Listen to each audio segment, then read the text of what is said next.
Do you like video games? Then you'll love the Morning XP Boost podcast with Tox and Glitch. This is super exciting. I cannot wait. Super excited. Join us as we discuss news, reviews, and history on your favorite games, both new and old. Subscribe to the Morning XP Boost today.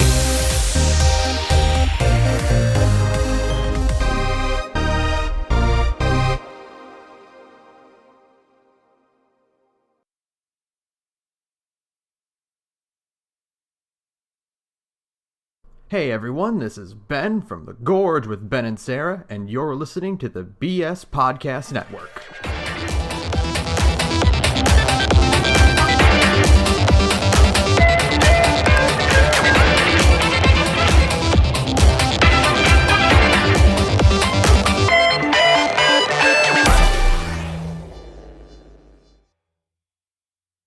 This is The Gorge. It's a podcast where my friend Sara and I gorge ourselves in overanalyzing a topic. The Gorge is brought to you by Patreon. That's patreon.com/thegorge, where for just $5 a month, you gain access to not one, but two podcasts. Takeout is our monthly commentary track, where instead of playing anything, we just watch something and talk over it, because we don't feel like putting in a lot of effort to make that content. And that's Hell You're Walking Into, a monthly series where Ben and I hop on a plane and head to Luluhawa to enjoy the Hawaiian singularity, and learn that we both think that BB's kind of cute, even if she sucks a lot. So if you think that sounds like a good time, and honestly, it's great, head on over to patreon.com/thegorge. We always appreciate everybody who can kick in and donate however much they can. And this is a really good time to do it if you aren't already, because due to circumstances last month, we didn't do any patron content, so we're doing twice as much this month. So that means you get 2 episodes of That's Hell You're Walking Into and 2 episodes of Takeout this month. I'm really looking forward to answering double the amount of Fate-related questions in a month.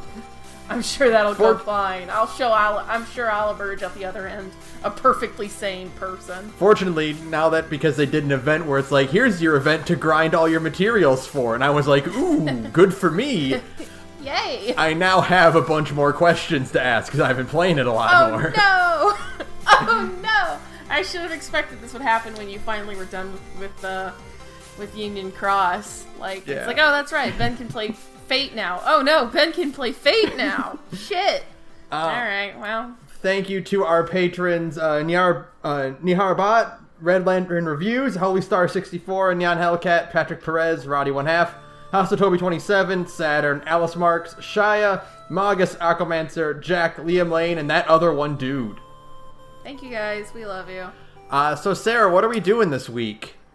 This week we're back after a bit of an extended break because of previously mentioned circumstances, to talk about Resident Evil 8/Village. Capcom says it's not Resident Evil 8, it's called Resident Evil Village, but it's Resident Evil 8. It's 8 because the VILL make 8 in Roman I know, numerals. but they insist it's not called Resident Evil 8. They insist it's called Resident Evil Village. I'm like, why would you do that? Okay.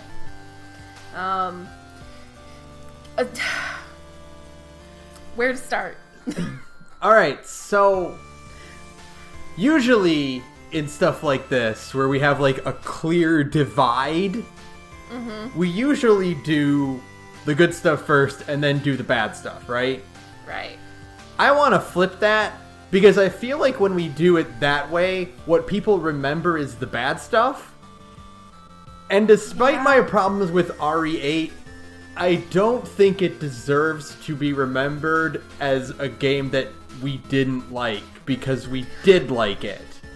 I like the video game part of Resident Evil 8 a lot, which is, I suppose, the most important part of this video game.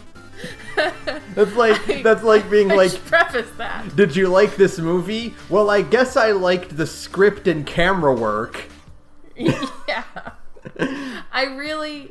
I really enjoyed the video game part of this video game. I think all the video game bits of Resident Evil 8 are extremely good.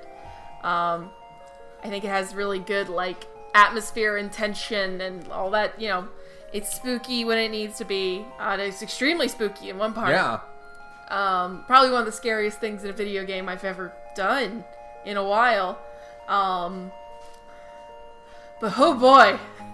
Alright. Resident Evil is a game that when I was done with it, I was like, I don't know how I feel about that.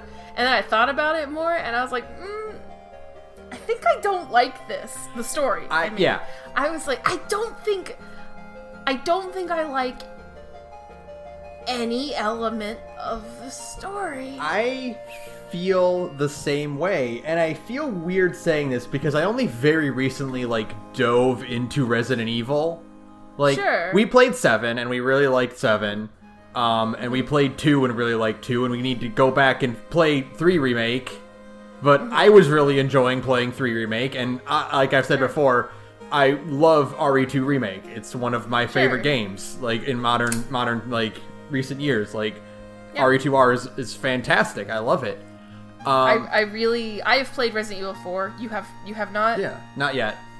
Not yet. Okay. I've played Resident Evil 4. I really like. I mean, everybody on Earth likes Resident Evil 4. You know. This just it gets said a lot, and it's not entirely accurate to say this is a good game but a bad Resident Evil game. Mm-hmm. But that's kind of the sentiment I felt when I finished it. In that, this kind. So you know how Devil May Cry was we need to make RE4. Mm-hmm. And they tried they were like, what if we made it more action-based? And Tony Redgrave came about, and then he became Dante, and it became Devil May Cry, right? Right. This feels like the opposite happened. In a way where they're the villains that you fight don't feel like Resident Evil villains. Yeah. They feel more like a group of Devil May Cry bad guys. It's so weird. This game is really weird. That is honestly I came away from this game the one thing I was thinking the whole time I was playing this game was just this game is really weird and not in a good way. Not in a very bizarre way. Not in the way that we've come to expect Resident Evil to be, right? Yeah, I feel like they were trying to replicate 4. I mean, obviously they were trying to replicate 4 in a lot of ways, clearly. But this is let's be clear. This is Resident Evil 4-2. This is not Resident Evil 8. This is 4-2. Yeah, no, they did all the same, you've got to rescue a daughter from a European village, and it has a little bit of a more kind of weird tone, and it's a bit more action oriented, and I mean, they even explicitly call back to it by having the merchant and the attaché case, right? They're very obviously making callbacks to Resident Evil 4. I presume because they were making sure all the shit will work for the inevitable Resident Evil 4 remake that's going to happen. Yeah, you can see when 4 remake comes out, we're gonna see a lot of the same assets. Oh yeah, absolutely. The village, when you're in the village part and you're looking at all the houses and stuff, we're gonna see a lot of those same tarps and gardening vehicles and ramshackle houses and shit like that. You know what I mean? Yeah, no, it's gonna be very, very obvious. So they were trying to make a Resident Evil 4-2, but darker. In terms of plot tone, they were trying to make something a bit more serious. But it doesn't. I mean, this. But it's still. But you're still they tried to make a more serious tone, sort of. But you're still being menaced by an 8-foot tall woman and her hot daughters, and a guy who looks like Dante but can control. I mean, he's Dante as Magneto. Yeah. It's... And, Resident Evil 4 has, wacky villains, you know what I mean? It has, fucking Salazar is there, right? Right. Like, and you've got your Weskers and whatnot, and Sure. Resident Evil is no stranger to camp. Don't get me wrong; it's not that. right. It's just this kind of weird tonal shift. Like, Yes. hell, even 7 has Lucas. Right. Being a total goofball and stuff like that. I mean, yeah, the whole thing about Jack is that he's really, really goofy. Like, he's funny. Yeah. And, like... But this just feels... I feel like this is gonna be the whole episode because I'm trying so hard to, like, figure out why this sits wrong with me. For me, it felt wrong immediately because it felt wrong the minute we got to it opening with a storybook framing sequence. Yeah, the storybook is weird, isn't it? It's a really weird element because, Resident Evil as a whole, like as a franchise, and this is one of those things where like it's been going for so long, like the overall like not tone because the tone varies from game to game, but like Sure.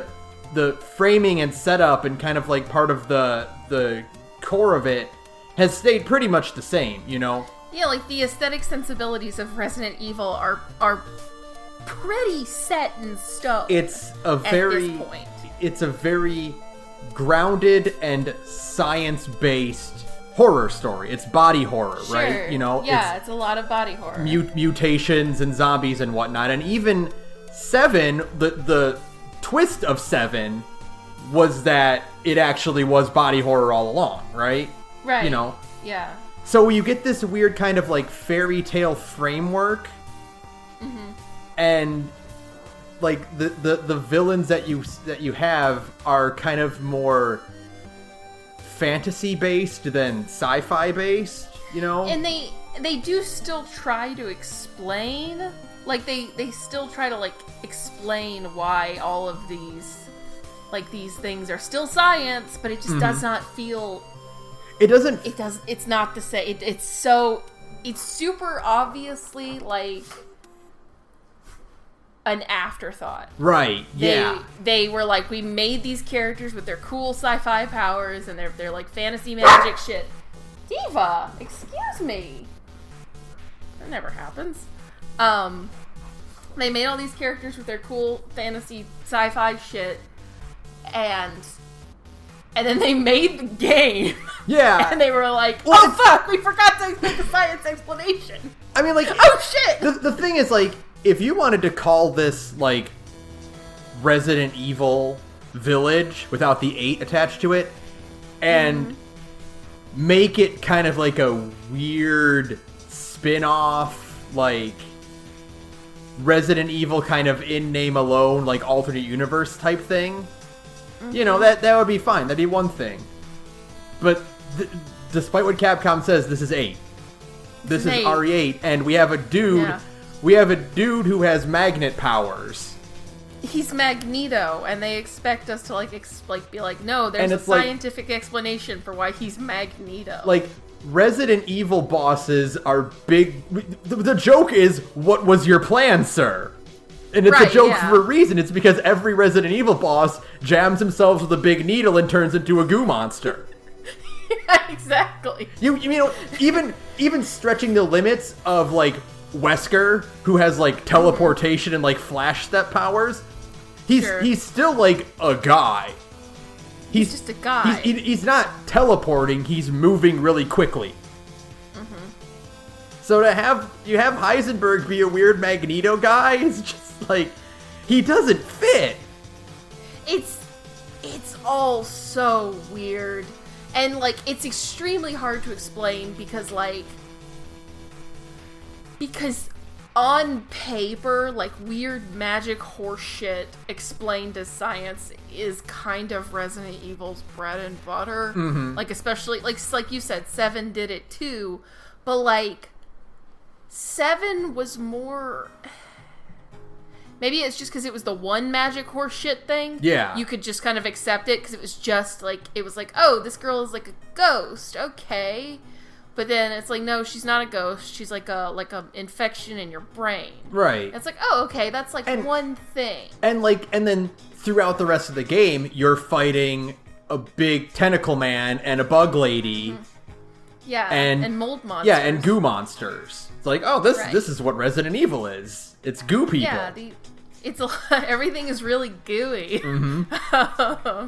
Everything's covered in slime and goo. That's what Resident Evil's about, actually. And like, maybe it's just that I'm like, these things aren't gooey enough. Maybe that's my big problem with Resident Evil, is that everybody isn't slimy enough.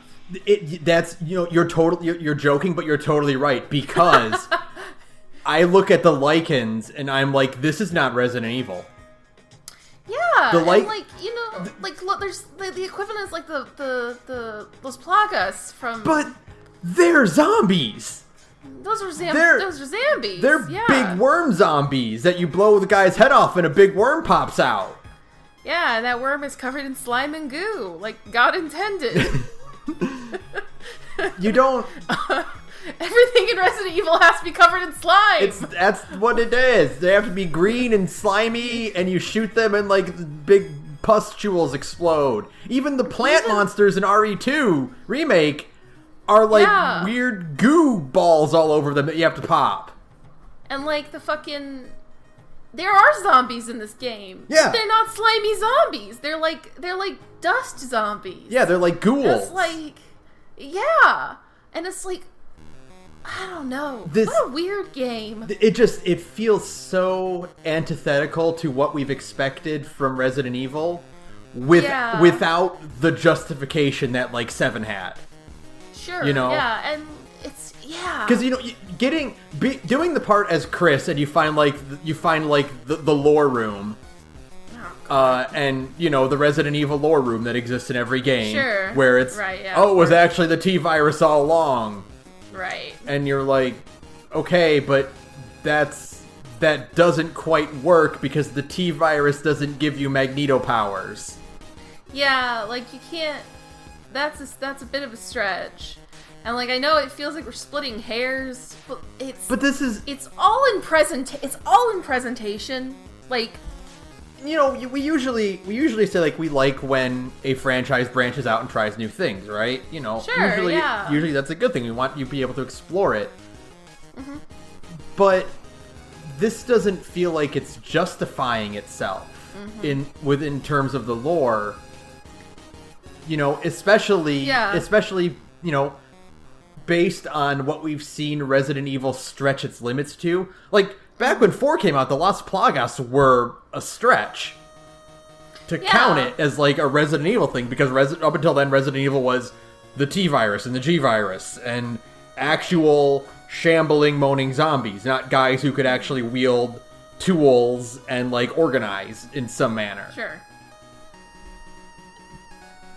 So, this, I just don't feel like 8's story justified branching out this far. Yeah, everything about it is just so odd. And it feels like it's pulled from like multiple games. Yeah, these feel like these villains feel like they were designed for another game. Yeah. That's 100% it. Like, it's just like, we have fucking it's Dimitrescu, Angie and Donna, Moreau, and Heisenberg, and like all of them feel, except for like maybe Dimitrescu, because she's so kind of ironically, considering she's a very tall lady and Salazar was a very small man, she feels like the least out of place because she seems so like Salazar adjacent, like that was the one that is the most like feels the most Resident Evil 4, because it's kind of it's kind of campy, but she can still scare you when she comes around a corner. Right. She's doing the whole she's doing the tyrant thing. Yeah. But like it's all still kind of goofy and fun, and you're being like hunted by your daughters, and you've got like these little mini bosses, and it's like, yeah, okay, I was like feeling it, because I mean we're in a scary resident, we're in an evil house. Yeah. And I was like, I was feeling it, and then just like everything. It's just every like subsequent thing. You know what? It just clicked to me. It just clicked to me the best way to sum this up. Why this feels so weird. What's Resident Evil called in Japan? Biohazard. Do any of these things feel like a biohazard? Yeah, none of them feel like biohazards. They don't feel. This doesn't feel like a weird. Like, I think that's the big thing about like every previous Resident Evil game is that it does feel like, even when you've got like slimy worms inside of people's heads and mold blobs in a basement in Louisiana, those are still like biohazard infections that got out of control. You know what I mean? Like, all of them are kind of unified by that. And then this is just like this horror movie monster bullshit that we kind of said is science-y. This is the Resident Evil. This is the Resident Evil. It's not a biohazard. Yeah, these guys are evil. They're not biohazards. Yeah, and they all like have, and like literally the whole gimmick of this fucking game is that it's not one, but 4 evil residences. You know? Yeah. Like, you gotta go to a spooky castle, and then a spooky house, and then a spooky water dock section thing. And then a spooky factory. You gotta fight the fish from Resident Evil 4. You remember Resident Evil 4 and how it had a big fish? Do you remember Resident Evil 4? Remember Resident Evil 4? Remember how good Resident Evil 4 was? Yeah? It's not like that. Oh. Yeah, it's just like... This game is really weird. I keep saying it, but like... And I like weird, but this weird just rubbed me the wrong way. And maybe if I had liked the story more, I would be more willing to like make excuses for this game. Yeah, oh, that's definitely part of it, is that like when there are bits of the story that you can enjoy, like it becomes easier to excuse the parts that you don't like. Sure. Like, yeah, absolutely. We're gonna talk about it, but I think I might have been better with the ending if the rest of the game's story felt like cohesive to what I expect from Resident Evil. Yeah. I guess we can get into that now. I think we've been pretty good about spoilers, and we're at the 20-minute mark. Yeah. We're gonna talk about spoilers now. So, you know. Hey, I didn't like that. I didn't like that. I didn't like a lot of things. Like, we'll talk, like, hold on the ending talk. We're gonna kind of build to the ending talk. But, like, from the word go, this story is real fucking dumb, right? Like, I know that for this exact reason, you didn't actually tell me when you were playing Resident Evil 8. So, like, I literally physically could, because I knew when I was playing Resident Evil 8, I'm playing it, and I'm like, if I tell Ben at any point that I'm playing it, we're gonna talk about it. Yeah. And already do the podcast. So, and it's like, I had to keep it to myself. But like, you didn't even give me like a warning. So it's like less than a week before like our recording time, and I'm like, hey, are you done? Have you even glanced at Resident Evil 8? Yes.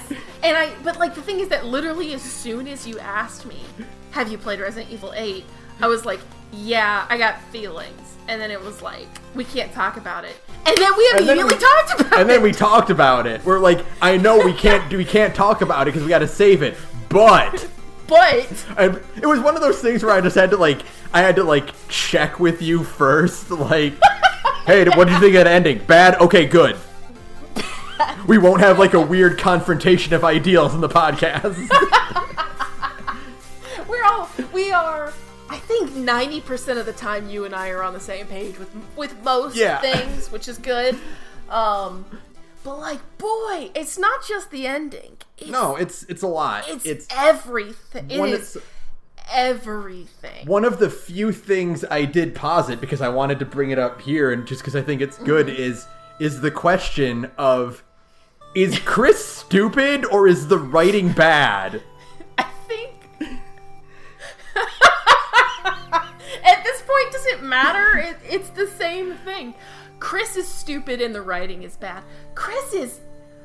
Boy, we could have prevented a lot of this video game. There's even a point where one of Chris's, like, squad mates is like, you really should have told Ethan what was going on. And he's like... And he's like, yeah, I know. And he's like, no, dude, you really should have told Ethan what's going on.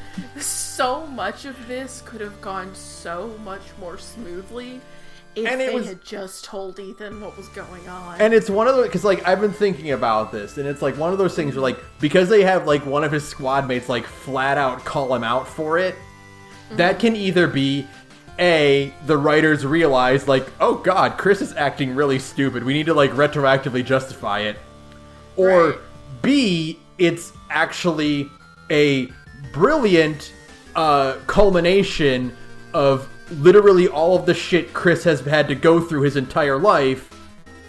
Yeah. And all of the times that he's failed and, like, his entire squad gets killed and everything that happens in RE5 and 6 and the 7 DLC and all of this shit culminating into this man who just has no idea what to do anymore and completely drops the ball because everything he tries turns to failure.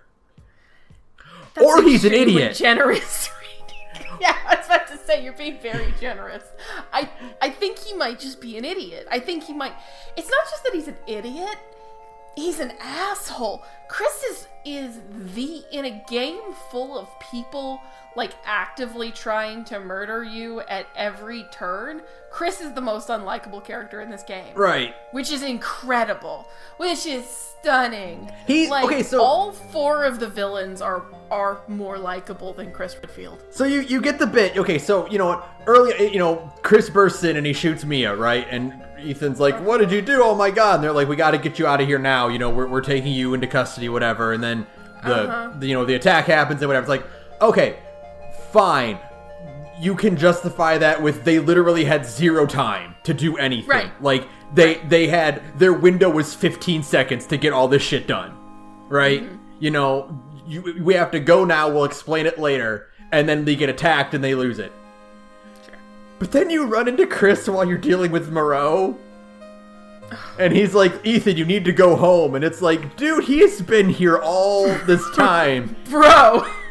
We are well past going home, my man. If Chris had shown up during the Lady Dimitrescu section, then you could justify it with, Ethan, you need to go home. Right. We're 3/4 of the way through the game.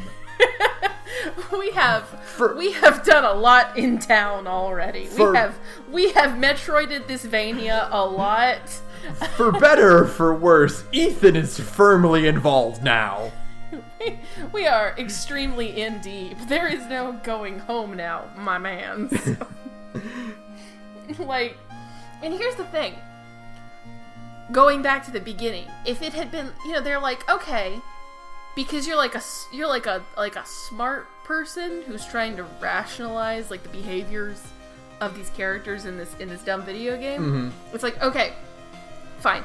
Chris lights up Mia in finger quotes, and blows her the fuck away, and has to drag Ethan and Rose out of the house.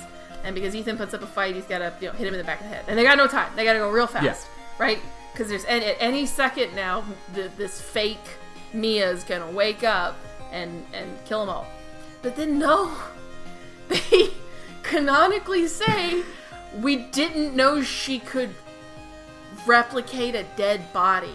So they thought they had iced that bitch.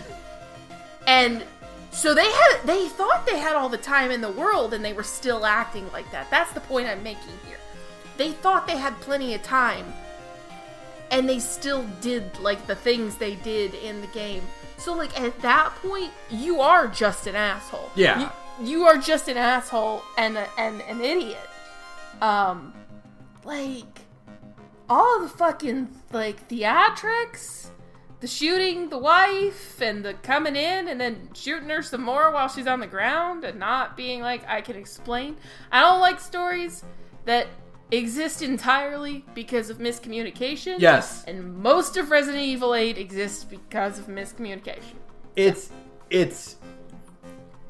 also feels like the game itself is tricking the player by existing. Mm-hmm. And what I mean by that is, alright, so when that first trailer came out, and it was like, oh, Chris shoots Mia, and Ethan's like, why? We're like, okay, either A, that's like two things we knew for sure. One was, A, Mia can't be dead because she's a mold monster. We already know that. She can she can regenerate from wounds. We've already seen it happen. That's like one of the things of Resident Evil 7 was like, they got out, but they're both still infected. Mm-hmm. B, that's probably not actually Chris, because, you know, that's not what Chris do. Right, yeah. And then the box art for RE8 comes out, and it's one half Chris and the other half a werewolf. And we're like, oh, Chris is a werewolf now, or it's a werewolf monster that looks like Chris. You know, Chris is being tricked or mind controlled or possessed. Because again, Chris has been doing this since 1997. Surely he can't just be an asshole. Surely to God, at this point, he will have figured out the protocol for sorting this kind of thing out. Boy, I spent a lot of this game, like, really excited for the section where you get to play as a werewolf as Chris. Right? I was really, really looking forward to that. You know, there's that bit early on, like, when you're still wandering around the village where, like, when you first get the grenade launcher, mm-hmm. and it's like, you gotta use this to fight the big werewolf, and they're like, ooh, you mean Chris? You mean, yeah. You mean the thing that's very clearly Chris Redfield? The thing that I for sure thought was Chris. It's like, ooh, hello, Chris. And that thing jumps you the first time, and you're like, oh, Chris, hi, what's up? And his fucking team in this game is called, like, Wolfpack. Yeah, they're all called, like, fucking Hound Squad or whatever, and, like, they call him fucking Alpha, which is, like, a joke at this point to call somebody Alpha in regards to being a wolf, like, you know. No, you know what? The Virgin Chris Redfield, the Chad Ethan Winters. I will say one thing. In Chris's defense is, by the end of this game, his entire squad is not dead. So maybe being a huge asshole worked out for him this time. Yeah, the only problem is that in doing that, it's just like, boy, I'm playing a discount, real bad Call of Duty, and I would much rather be a werewolf right now. Oh god, the point where it does switch to zombies, COD zombies. COD zombies as Chris and his fucking squad, and it's just like, the whole section is just insufferable. So stupid. It's so stupid, and not like in a way that I enjoy, because I love stupid shit. You know what? Obviously. You know what it felt like to me playing it?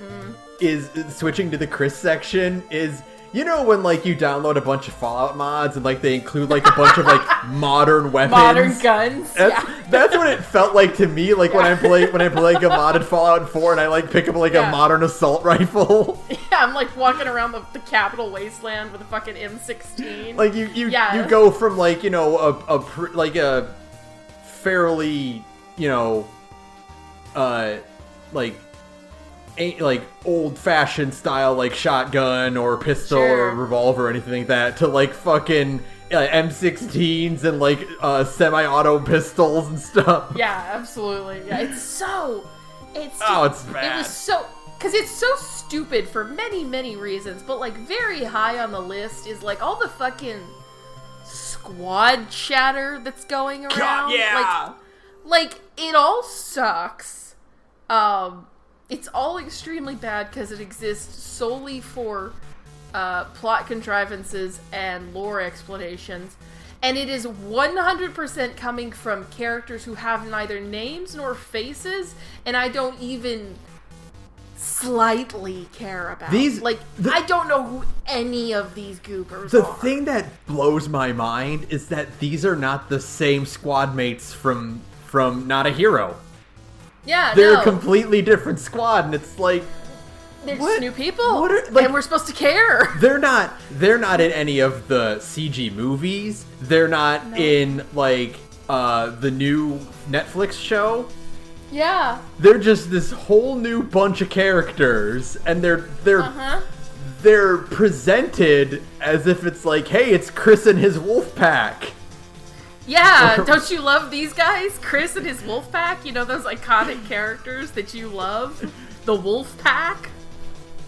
Aren't you so excited to see them again and have them dump exposition on you? It's so weird. The presentation is so weird in this game. It blows my mind. It's really, bad. It's all just really bad. It should have just been Chris by himself, if anything. Yeah. Right? He's doing some lone wolf horse shit, or, something. The reason things get so fucked up is because Chris is doing this solo, and he's got to handle this whole operation by himself for insert reason here. Because he's not working with the BSAA anymore. Yeah. He's doing his own thing, and that means he doesn't have a squad, He's off doing his own shit, and it's like, oh, okay. Well, that's why, he's just one guy, and that's why things get so fucked up, is because he doesn't have the resources. He's trying to do it all on his own again. Yeah. No, he has plenty of resources, apparently. He's got an airstrike.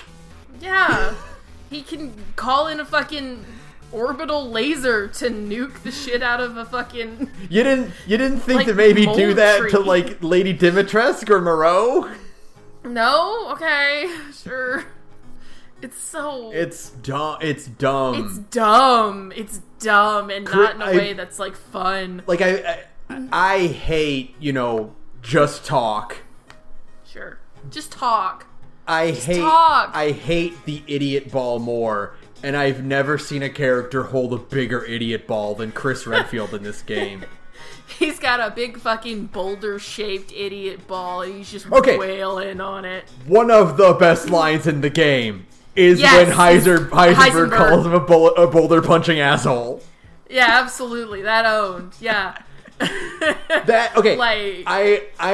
One of the things I do love about Resident Evil in general is playing stuff like that, playing Revelations 2.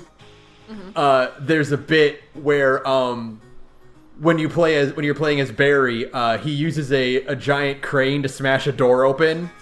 Oh yeah. And he's like, "Who's the master of lockpicking now?" Yes! and there's a bit. That's awesome. The other team is Claire and Barry's daughter Moira, right?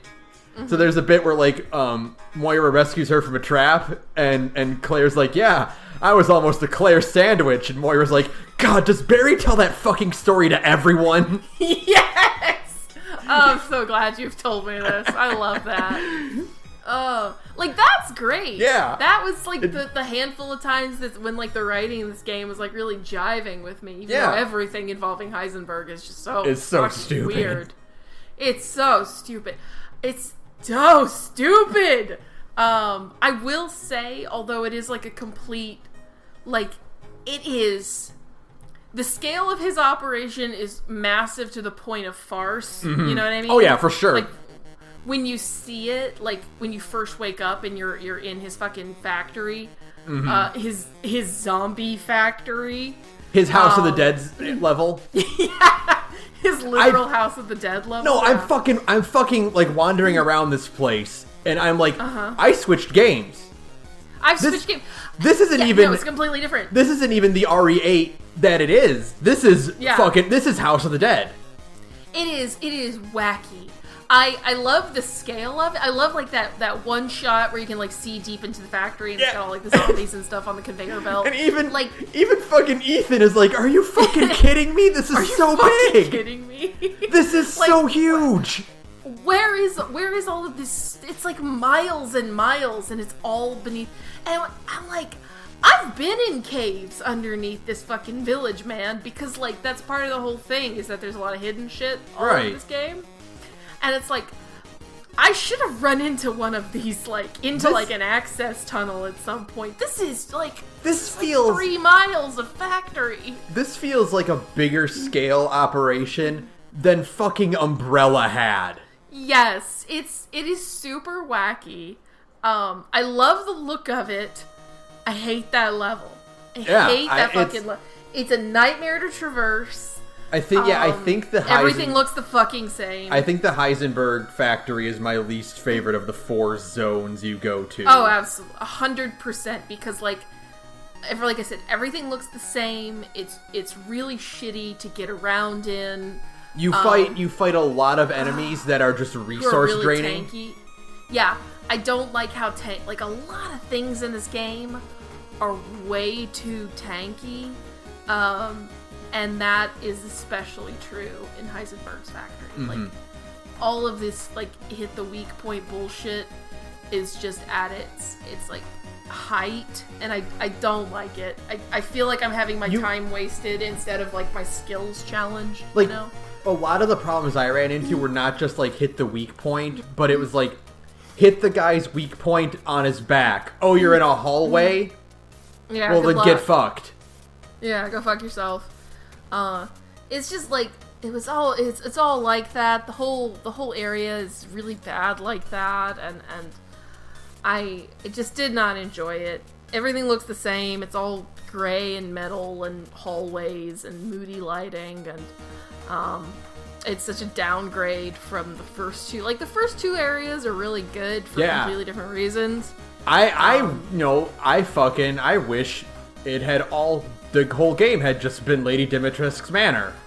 You could have put the whole game in Dimitrescu's Manor and literally cut everybody except for Dimitrescu, her daughters, and Miranda. Yeah. Right? Like, yeah. you could lose. You can, as good as the Donna section is, you can lose Donna, you can lose Moreau, you can lose Heisenberg, and just literally have it be kind of what I thought the game was going to be about, which was like an evil coven of witches. Right. Like, I was like, oh, that's cool. It's like it's like zombie witches, and you've got to go to their big fucking witch castle, and you know, kill all the girl bosses and get your daughter back, right? Yeah. Like, I thought that's what the game was going to be about. No, it's really not. It would have been way better if it had been.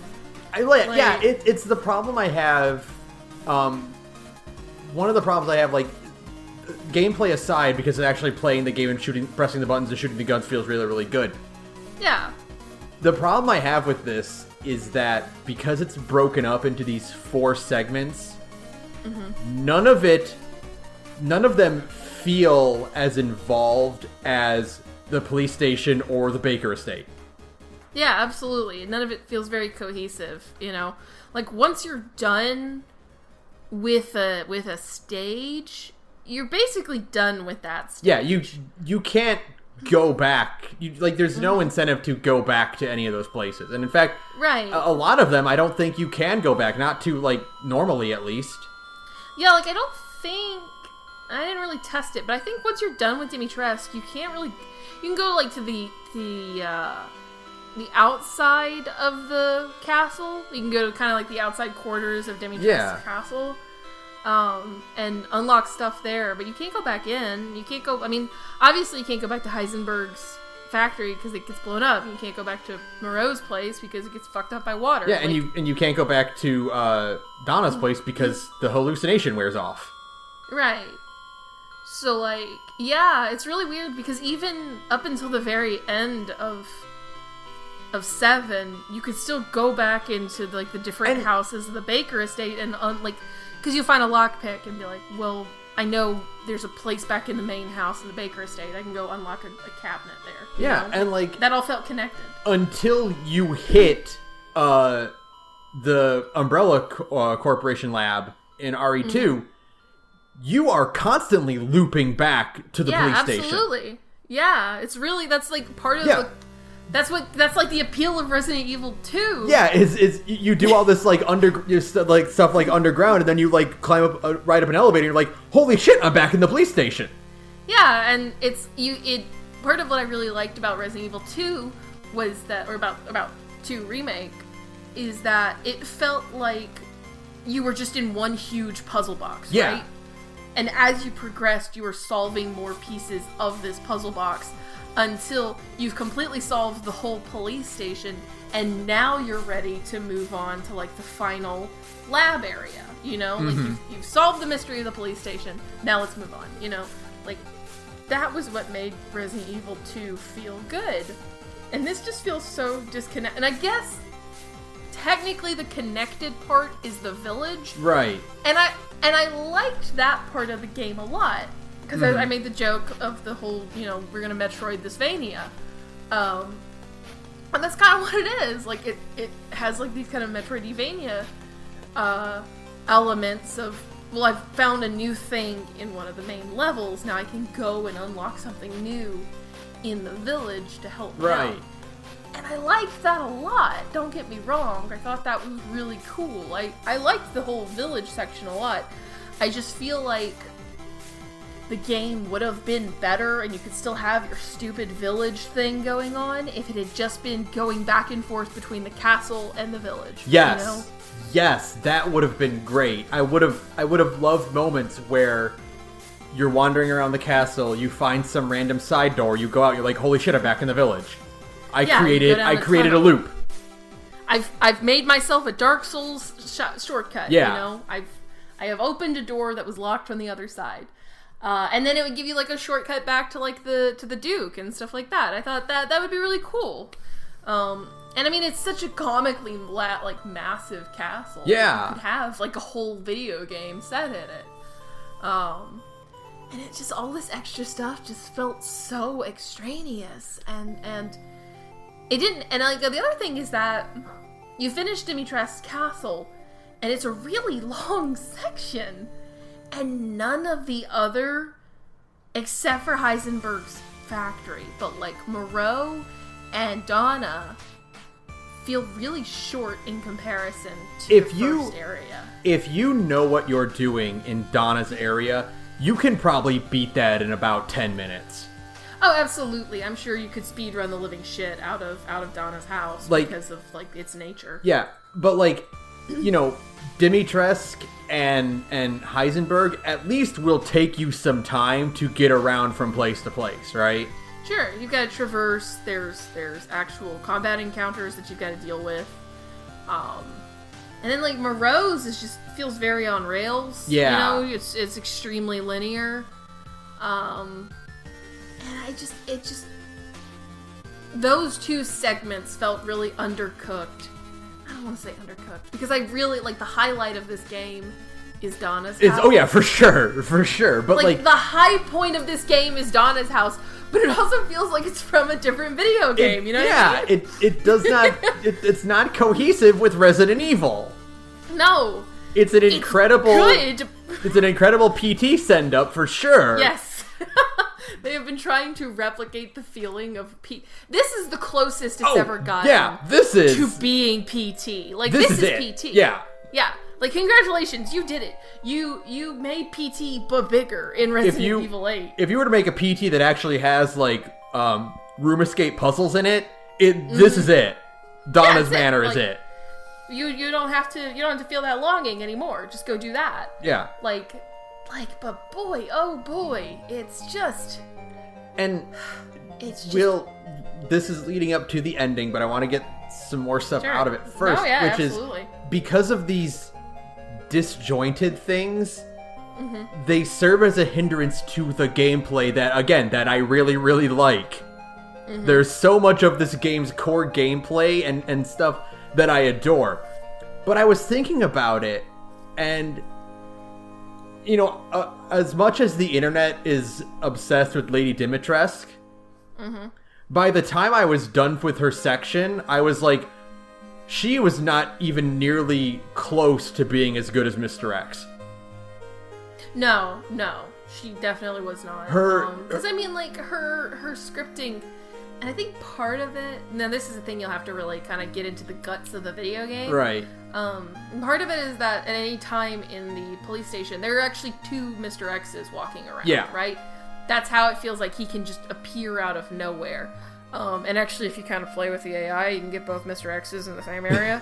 But, like, that was part of what makes it feel so... That's, like, he can just be anywhere, because he literally could be. But, like, I don't think there are two Dimitrescus running around. No, you just have the same one. It doesn't... Her presence is not felt the way Mr. X's is, you know? Yeah, absolutely. And part of that is because the police station is overall a much smaller place, and... Sure. Because it's a smaller place made of, like, so many more rooms, I think. Like, if you were to compare the number of rooms on the map of the police station versus the manor, I'm pretty sure the police station has more rooms. Okay. Or, because, like, the mansion is, the castle is, like, divided into floors, right? Like, there's only, it's sectioned off in ways that, like, because there's only one way to get to this section of it, she can't be there. Yeah, or she else, can't get to you. Or else there's no way for you to escape. You know, kind of like in the police station, like Mr. X can't follow you into the clock tower because otherwise you can't leave. Escape him. Yeah, because he's too big and you wouldn't be able to get past him to get, you know. I feel like there's a lot more of those kinds of rooms in RE8 for Lady Dimitrescu. Yeah. However, there's that one elevator room, like kind of off to the side of the entrance. Yes. That I was like, oh, she surely can't get in here because there's no escape. No, she can. No, she can. No, go fuck yourself. She did get me a couple times. Yeah. She did scare the shit out of me at several points where I was just like, at one point I'm like, yeah, I lost her. And then there's that courtyard that has the big statue in the middle of it. Yeah. I was like, oh, I lost her. And I thought she was like behind me. And then I round a corner and she's like coming into the courtyard. I was like, never mind. But part of that courtyard especially is a good example of this because like these rooms, the challenge of Mr. X is that you're navigating a lot of hallways and narrow areas, so that if he's there, you have to turn around because he's gonna bop you around or use your bullets to stun him long enough to get past him. There are so many giant open areas like the courtyard to get ahead of Lady Dimitrescu. And I think that's partly because I don't think you can stun her. I took a couple shots at her, and I don't think you can shoot her enough to stun her the way you can stun Mr. X. Yeah, I don't think so. Maybe you have to shoot her way more. Yeah, I didn't unlock it to get like infinite ammo for anything, so I don't know if I didn't want to test it. Yeah, exactly. Because again, it actually is pretty easy to lose her. Yeah, you can kite her like pretty easy. The thing that they should have done more was having the daughters just pop up. Yeah, absolutely. I was expecting that more. That got me way more than Lady Dimitrescu walking, because like when the daughters pop up, they will hound you until you get to a room where you can break the windows. Yeah, and that was kind of the thing, is that I went around like breaking a lot of windows, expecting that I would be encountering the daughters more. Which maybe because we did that preemptively, they didn't show up because they couldn't trigger to do so. Yeah, but in that case, I would still just have them hard trigger, because like you want the satisfaction of like your forethought paying off. Does that make sense? Yeah. For sure. You want to have a moment where one of the daughters spawn in. I think there's that hallway outside of like the bloodbath. There's 2 windows there. I think that's where I broke those 2 windows. Because I expected a daughter to pop up and she never did. But it would have been great if at one point you had come out of the bloodbath room and the daughter tried to spawn, and if you had the smarts to break the windows ahead of time, she would be like, ah, and then like vanish. You know, she would run off. It was one of those things where like the first time I broke window by accident, and the thing triggered where like a gust of wind blows in, right, and I'm like, ooh, that's a thing. That's a thing, yeah. I'm gonna go and break all these windows, because every single window. If the game's letting me do this and literally nothing else in the environment has any sort of like physics to it, this has got to be important. Right. Yeah. Exactly. But yeah, I just expected at some point to have that pay off. I wanted to be basically rewarded for thinking ahead, to have like the game be like, yeah, here you go. You were smart enough to do that, and then it never paid off. Every area of this game, and I guess they kind of do, but every area, if they want it, if Resident Evil going forward is going to have Mr. X be a mechanic, because 2 had it, RE3 remake had it, and now 8 has it, right? 7 had it with 7 had it, yeah. If this is just gonna be their thing, then they need to lean into it or stop doing it so that it doesn't become their thing.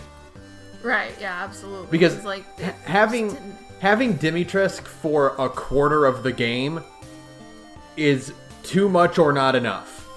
Yeah, absolutely. Like, if you were going to have Dimitrescu be Mr. X, then you need to have it in all 4 areas as well. Moreau should have been hounding you in some way that wasn't like a scripted pathing thing. Right, yeah. Like, Moreau's is so obviously scripted. Right. That it doesn't even feel like even a little bit tense the whole time you're doing it. You're just like, oh, okay. Heisenberg has, like, the buzzsaw guy who, like, kind of follows you, but he's more like a Nemesis thing where, like, his pop-ups are scripted, you know? Yeah, yeah. If you're gonna have a thing where you're trying to navigate this environment and a big stompy thing is chasing you, then either commit or don't. Yeah, absolutely. Like, do one thing or the other, but like this kind of like this half measure is really, it just felt really phoned in. I don't know. It didn't work for me. A lot of stuff did not really work for me. She felt like an obligation. She was a huge obligation, yeah. More than, like, we're going to play with this mechanic that we're actually fond of. It's like, well, the players are expecting a big stompy monster now. Right, yeah. And she doesn't really even stomp around. Because, like, she's still, like, a lady. She doesn't stomp. She's a fancy, classy lady. So she just kind of shows up. You can't even have, like a tell that she's coming. You know what I mean? Like, that's part of the fun of Resident Evil 2 remake. Is like, oh, God, I can hear him.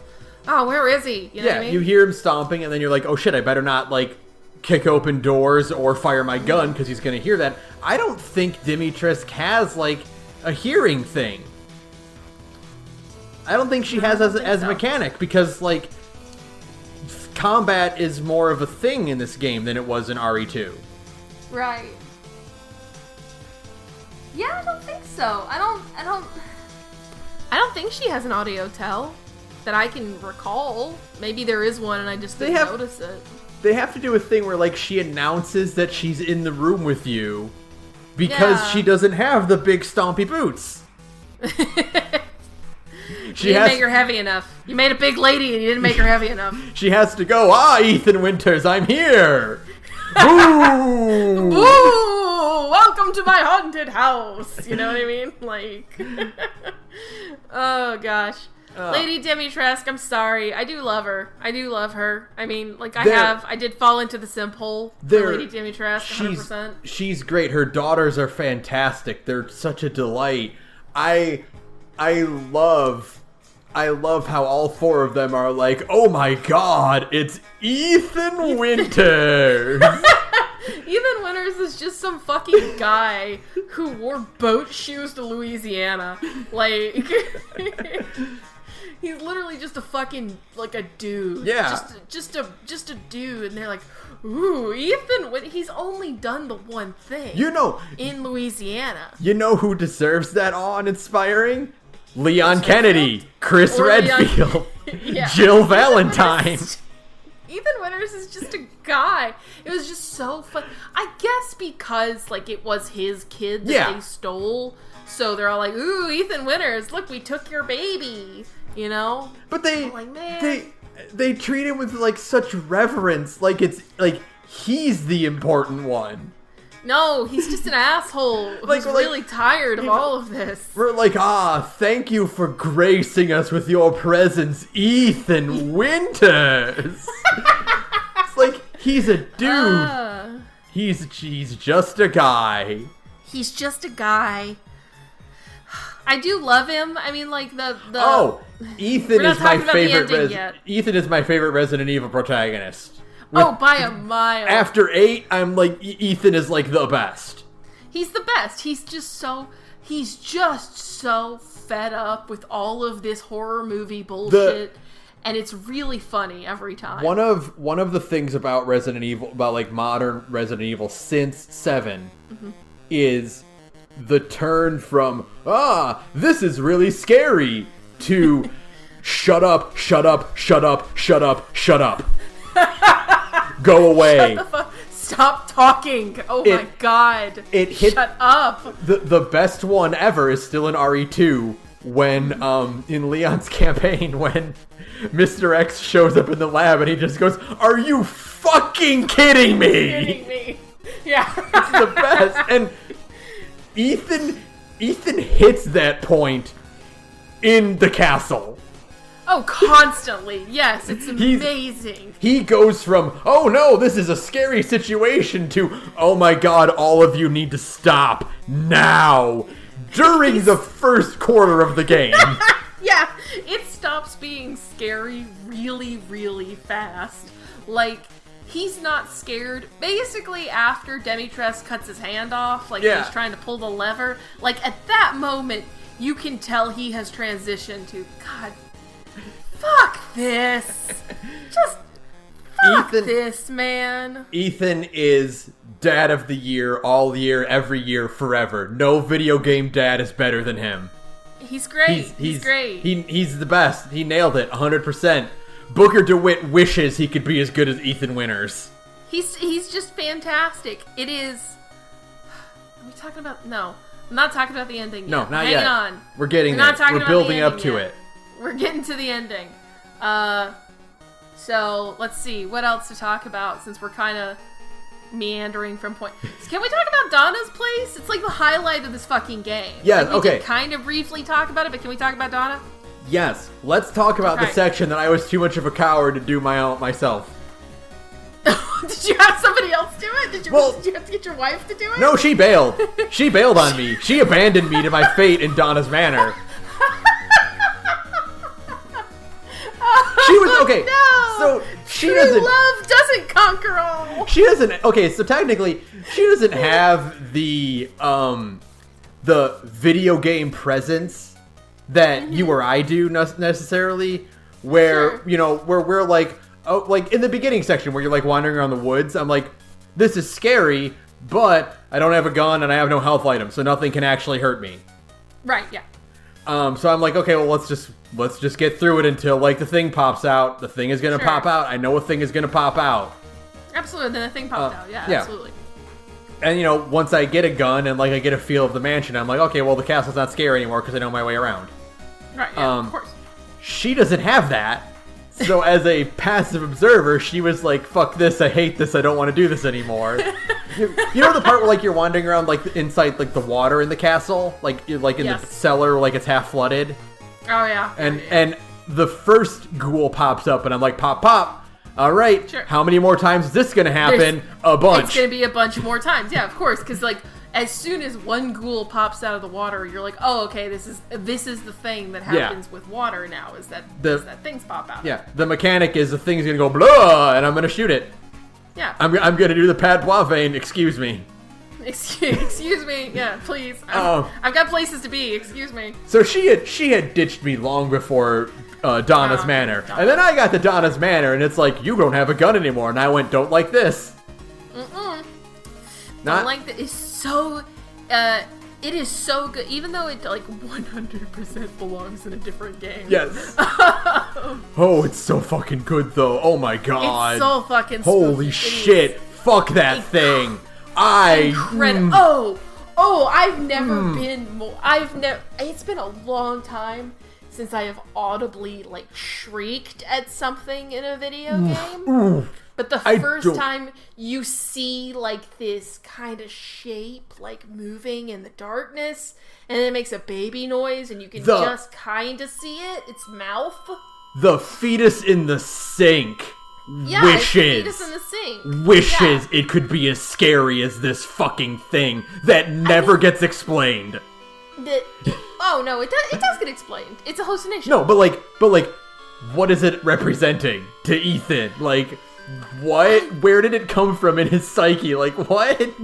I guess it kind of makes sense because, like, at this point in the game, we know that, like, Ethan's baby has been split up into different parts. Yeah. Has been, like, crystallized and turned into, like, split into different parts, which is stupid, but whatever. Yeah. Like... Which, again, like, a thing that happens in Resident Evil, right? Right. But, like, so at this point, I guess it makes sense because it's a baby. It's, like, a monster baby, and Ethan has, like, he's got a monster baby. You know what I mean? Like, yeah. Maybe it's part of that. And, like, he's realizing, like, his wife lied to him about something. So he's thinking like, oh, like, you know, my wife is dead and my baby is a monster and I don't know what's going on with myself. Like, did we make like a monster baby? I mean, like, none of this is explicitly said, but it's just kind of extrapolating from like what we know in the game at this point. So I kind of figured that's where it comes from, is it's like Ethan's kind of weird trepidation about like what's going on with his body and his wife's body and, you know, his kid's body. But like, holy shit, it's terrifying. It's super scary looking. I don't like looking at it, even when you get like a really good look at it. Like usually when you get a good look at the spooky monster, that kind of demystifies it a little bit. Nope. No, not this one. You get, because this one. The one good look you get at it is after you get in the elevator and it just goes up to the gate. And it's so unpleasant to look at. It is genuinely a horror. I don't like looking at it, like, even a little bit. The sounds it makes. Props to the sound mixing for that thing. That is, like, I had nightmares about that thing. Yeah. No, it is genuinely, that whole section is so good and scary. Hey, Sarah. Where do I live now? I live in a house with creaky hardwood floors. And a spooky basement. Guess when I would play this game? At night. After work at night. Yeah. Oh yeah, no. I don't know if I've ever said it on the podcast. I know I've said it on during Takeout when we did the PT episode. But my old house, I live in an apartment now. I finally moved out of my old rental house. My old house, though, had a set of stairs leading down to the basement that looked exactly like the stairs in PT. And so every time I had to go down to my basement, I just expected. I was like, Lisa's going to be there. Lisa's going to be there, and she's going to get me. Yeah, mad spooky, so I totally understand. But even, like, before the baby, the buildup of the tension is so good. Like, just the slow ramping, because they take away your weapons, and so you're just, like, and you feel really exposed. Your movement speed gets cut. Yeah, your movement speed gets cut, and there's, like, a weird kind of chromatic aberration going on. And then you see a bunch of dolls, and I was like, no, I don't want to do that anymore. I don't like, actually, I'm good. I'm gonna not do this one. I don't like it. Yeah, even before, like, there's dolls everywhere. There's that one really good, like, when you're in the main part of the house, and you go into the kitchen, and there's just that one doll, like, kind of T-posing on top of, like a china cabinet, and it's just looking at you. I just kept expecting that fucking thing to move. Yep. I was just, it's gonna move.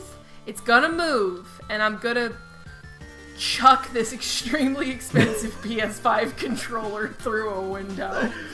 Like, no thank you. I don't think Resident Evil has ever been that scary. It is 100% the scariest thing in the entire series, I would venture to say. Yeah, except for like the early hours of the first Resident Evil. Yeah, like before anyone knew what this game was about. Yeah, sure, like the early hours of that, like the GameCube remake in specific. Yeah, the really good remake where like that tension is there. Like that's still genuinely spooky. And there's moments like that in the Resident Evil 2 remake. With, like, the tension, because you don't know what's coming. But 7 has it. But, like, everything, like... Not to this extreme. It's such a culmination of, like, that tension building from all of those games. You know what it is? It's because you should be past this point already. Yeah, absolutely. That's 100% what it is. The horror should have worn off by now, because you should be used to it by now. Mm-hmm. So you're not prepared for them to drop a new kind of horror onto you. And and they do a really great job of it. It's like we said, they're very obviously chasing PT, and they nailed it. I mean, this time they actually fucking the beginning of Resident Evil 7 has a lot of those same vibes of chasing PT, and obviously when we first saw the first trailer for Resident Evil 7 at E3, we were all going, "Is this PT? Are they finally making this?" But this time they did nail that really sinister vibe of just like gross cycle. Even has like old school puzzles, like your old school Resident Evil and Silent Hill puzzles with like the film strips and stuff. Yeah, the mannequin? Yeah, the mannequin. Oh, I fucking hate that mannequin. That mannequin sucks. That fucking man. I don't like it. Do not like it. You get that part where like you trigger something in the mannequin and like a bunch of mannequins fall from the ceiling. Yeah, don't I start do that. Screaming and crying. I don't like it. I don't like when the lights cut out and the mannequin is gone. I will say it's a missed opportunity to, like, if we're having all these weird fucked up hallucinations of like our wife and our monster baby. We should have been chased by the spooky mannequin at one point, yes. I feel like, but I also feel like I probably would have cried then. Mia should have turned into the mannequin in one of hallucinations. Yeah, absolutely. You've got the spooky mannequin. Or you know, when you're dissecting the mannequin, it turns into Mia for a second. Yeah, they needed to do one more thing with the mannequin. I don't know what. It would have been nice to have it like stand at the end of a hallway at some point. Yeah. Not even do anything. Kind of like how Grandma was in Resident Evil 7. Ooh, yeah. Yeah. Corner, and there was Grandma. It would have been good to just have the mannequin there in the hallway. But like, I don't know about this. But other than that, you know, it's such just an immaculate horror thing. Yeah, it is the highlight of the game, and I want to replay RE8 because like I feel like I can get a good run down like I did with RE2. Absolutely. But then I'm like, then I have to do Donna's place again, and I'm not ready to do that right now. Like I think I have to do Donna's map like 2 or 3 more times, and then it won't be scary anymore. Yeah, but there's still like that, like the baby is still legitimately scary. Yeah. And like that alone, like it's really like that really like kind of off-puts it from being like a replayable thing. I don't know, it just gives me chills. I'm excited to next winter to see this at AGDQ. Yeah, absolutely. I can't wait. That'll be awesome. I can't wait. Everybody's screaming at Donna's house. I can't wait to see some dude like calmly blitz through Donna's manor in like 10 minutes. Find a way to sequence break it. That's the real. It's not a real dream, right? Like we gotta ask the speed. Because if the speedrunners can find a way to sequence break Donna's house, I will do that just in my normal gameplay, so I don't have to do it. Because it is very scary. Like it is like legitimately extremely spooky. It's wild that I think Capcom is going to make a better Silent Hill level than anything Bloober Team is going to make for Konami. Oh my god! You know how like how like one of the jokes people say now is like Insomniac should just buy the rights to Jak and Daxter and make the game they've always wanted. You know? Yeah, absolutely. Capcom should just be like, give us Silent Hill. Just show up at Konami's like studio, like headquarters with like a gun, and be like, Silent Hill is ours now. You don't deserve it anymore. We're taking it from you. Yeah, we actually won that custody battle. It's like when like Nintendo started making Sonic games. It's like, no, this is ours now. Yeah, it's yeah, exactly. Like stroking Silent Hill, like it's okay, you're safe now. It's okay, baby, you're home now. We've got you. I just feel like whoever designed the fucking Donna's place, just like give them a Silent Hill game. Yeah, like here you go. Make like a real horror game, like not just like a goofy monster game. Like I think at this point Capcom could just make a new legitimate horror IP, and they should. You know what they did with like Dino Crisis, where like it's Resident Evil but dinosaurs. Right. Just be like Resident Evil, but like an actual horror game. Yeah, like make your own like just legit survival horror game without the camp of Resident Evil. Yeah, absolutely. Like, you don't have to, because then you wouldn't have to worry about, like, scientific explanations. You wouldn't have to include, like, the sequences where you've got enough ammo that you feel like a big man with a huge dick. You don't have to have any of that, because you're just making, like, a psychological horror game. I think, I do legitimately think Capcom should make the attempt, because, like, there are good things in this game that prove they know how to do it. Also, Resident Evil 7 was really, really good for that exact reason. Yeah, absolutely. It has a lot of really spooky imagery and bad vibes night like atmosphere that I think would work extremely well. So I think they should. I wish they would give that a shot. They're not afraid to make new fucking IPs. They're making that Pragmata game allegedly. Yeah, at some point we'll see more of that. But, like, Donna's place is really good, and I like Moreau. You like the character Moreau? I don't like his area. I think his area is actually, like, pretty just bland, because it's extremely boring. It's straightforward. You go, and, like, the gimmick is he chases you as a big fish monster, but, like, sure. You walk across the boards, and then you flip some switches to raise and lower some water sometimes. Yeah. But the bit where Moreau is just talking to himself, and Ethan reaches through the window and picks up the part of Rose, and they lock eyes, and they're probably staring for a good 30 seconds. Yes! It is the longest 5 seconds in the entire game, where it's just like, hi!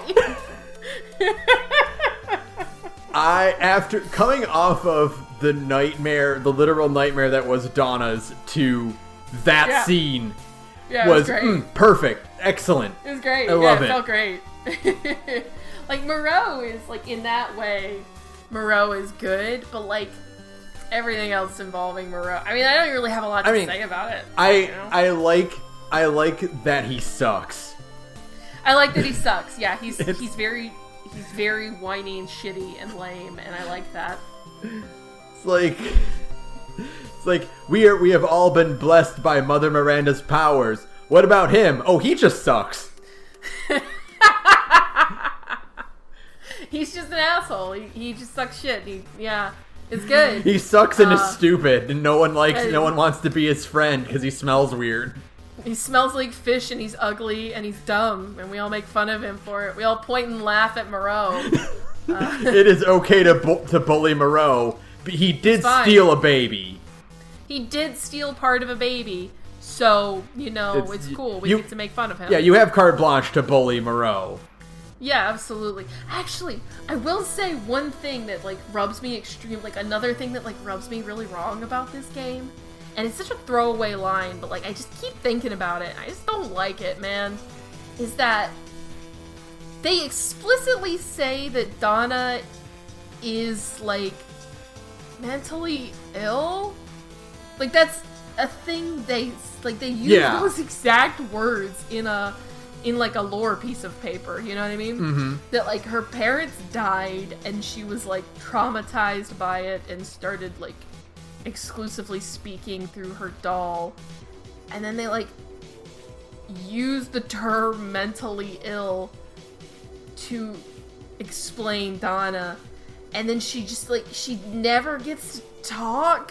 Yeah. And then she just gets stabbed in the eye a bunch of times by Ethan, and, like, we don't ever really, like, even have Ethan kind of comment on that. Like, Donna, of all of them, feels the least, like, in control of what's going on. Right, like, she didn't, like, go mad with power from, like, the mutation. Like, she was just always like that. Yeah, she just has, like, mental problems. Like, they say that exact thing. And, like, it just felt really weird and bad. I was just like, because, like, you don't find that out until after you've stabbed her a bunch with a pair of scissors. And so, like, that's like a small thing, but it just rubbed me the wrong way. I was just like, that's a strange turn to put in your Resident Evil game. That's a weird thing to establish in a game where the primary kick is, what was your plan, sir? A dude stabs himself with a big needle and turns into a giant monster and loses his mind. Yeah. Everybody else turns into, like, big goo monsters or big metal monsters in Heisenberg's case. But, like, Donna just kind of seems like, I guess you could say that, like, she's enacting her darker side through Angie, but, like, it just feels uncomfortable when it just feels uncomfortable when you explicitly call attention to the fact that she's got, like, mental problems, and then, like, never really gets to express herself through herself in the game. Yeah. I don't know. It's just, something about it really rubs me the wrong way. You know what I mean? Like, you just feel a little grody afterwards. That's just a small thing. Because, like, everybody else are just, like, weird monsters. Like, they're, like, They're literal, like, it's like a fish man and a giant lady and I guess Heisenberg, Dante. And a homeless metal man. Homeless metal. Heisenberg is so strange. He's okay. We can talk about Heisenberg. We can talk about Heisenberg. Let's talk about Heisenberg. We're gearing up to the ending. Yeah, okay. We're already done with Moreau. That's how nothing Moreau is. He has the funniest moment in the game, and that's it. Heisenberg's, like, whole thing where he's like, join me, Ethan, and it's like, he's not gonna. Have you been paying attention to what he's been doing? Yeah. But, like, even to a certain degree, this is when the writing, like, I kind of lose, even with Ethan. Like, buddy, Ethan, just lie. He makes you sit in a chair in front of a big hole and is like, join me. That is the moment where you go, yep, I will do that. I will do that. And then in the back of your head, you think, I'm going to push this guy into a meat grinder as soon as he turns his back to me. You know what I mean? I think at this point, Ethan is too tired and pissed off to lie. To think about subterfuge? Yeah, to even, like, remotely think about, like, trying to keep up appearances at all. Because That's fair. The game, that's fair. The cool thing about 8 is that, like, it keeps track of your time. Like, you start out, like, at night, and then, like, every stage you can see, like, the progression of the day, right? Right, yeah. So he hasn't really eaten anything, and he's been on his feet since, like, the night before. Right. And he's, like, dealt with so many monsters already that I don't blame him for not concocting some plan to betray Heisenberg later. Sure, but I mean, like, when the man has you literally sit on a plastic chair in front of, like, a hole that has really ominous sounds coming from it, like, maybe just tell a fib long enough to get away from the hole. You know what I mean? Yeah. like, buddy. Heisenberg is the oddest part of this game. By a mile. He is so weird. Yeah. All the advertising pushed Lady Dimitrescu, right? You know, absolutely. Like, all the trailers and everything showed, like, her castle primarily. I don't think we got really anything from any of the other levels. But, like, they treat Heisenberg with, like, in the game with, like, such a prestige. And he's just that it's nobody. Weird. He's just like a greasy. I mean, for one, he literally looks like Dante. Yeah. But, like, way more dad. He looks like you know that one when the first shot of Dante showed up in the DMC5 trailer. He's got the face. And they but like someone photoshopped him to look more like Joey from Yu-Gi-Oh. Like that one like really like weird sneer he gave where like his chin elongated. That's just what Heisenberg looks like. That's just what he is. Yeah. And like He looks like he looks even more hobo Dante than Dante, and he sounds like Nicolas Cage. He's such an odd character. He's an odd character. The voice actor is very obviously going for Nicolas Cage. Which I respect. And sure. And Heisenberg is the kind of character Nicolas Cage would play. Like 100%. If there was just like a movie about this weird guy who has Magneto powers, Nicolas Cage would be the guy who plays him. Only person who could play him, like absolutely. But like in the context of Resident Evil 8, like boy, it is odd. Mm-hmm. It's very odd because like he just feels even more out of place in like a game that already has like a lot of weird out of place shit. Like Heisenberg is even more weird and out of place. It just feels like extraneous that he has this like plan to betray Miranda. Yeah, right. Like because they don't do anything with it. Yeah, like, again, because Ethan is like, no, fuck you. Fuck you. I don't want to do this. I want to kill all of you. I want all of you dead. I want to go home with my kid. Like, that's it. Like, just I don't know. It's just all so odd. You know how like one of the things we liked about RE7 is that Lucas had this weird Saw obsession. Sure. And like he was this kind of like oddball of the group of the Baker family because he had like his own little section all to himself, right? Right. You know, Heisenberg kind of feels like that, but they added too much to him, and it doesn't feel cohesive with the game that's already struggling to be cohesive with Resident Evil. Yeah, it's a game that's already like bursting at the seams, like too many elements shoved into it, and then they added even more elements. It's just like, you know, like Lucas's section is, well, for one, it's short. Yeah. And two, it has kind of an interesting gimmick with like trying to survive all these saw traps. And three, Lucas is a great character. Lucas is really funny because he sucks, like extremely. I think a lot about the point where it's like there's that keypad that you have to type in, and Lucas like pops up at the doorway and he's like giving you codes to try because he's messing with you. It's a great bit. It's a great bit. Heisenberg doesn't have any of that charm. No, and he doesn't ever really pop in and scare you. He just kind of like does the radio taunting thing. Yeah. Like out any kind of face-to-face interaction. Which is weird because he can't see you. Yeah. I guess maybe he's got cameras all over the fucking... Like, maybe there's hidden cameras all over the factory. I don't know, man. It's just weird. It's just weird. He's an odd character. He's an odd character. Everybody on my Tumblr dash, if you're not horny for Demitrex, you're horny for Heisenberg. I've seen a lot of that. I've seen like a lot of like Ethan Heisenberg shipping art, and I'm like, there's like people who are like Ethan and Heisenberg like raising Rose together, and I'm like, not really. No. Ethan was quite clear in how he feels about Heisenberg. He's quite over that. Yeah, that just feels like reaching. You know what I mean? Yeah. Like, God forbid we ever talk too much about like the fandom side of anything on this podcast. No, of course not. Chase your bliss, but also I'm gonna poke at you for a little bit. Yeah, like you do you, but like boy, that just kind of feels like you just gotta find it somewhere. Which in that case, go play any other video game. Right. That just feels like I don't like Mia. I don't. Yeah. Which is, I mean, that's fair. I don't really like Mia either. Like, I'm not crazy about Mia. I do respect Capcom team for making her face less creepy in this game. Yeah.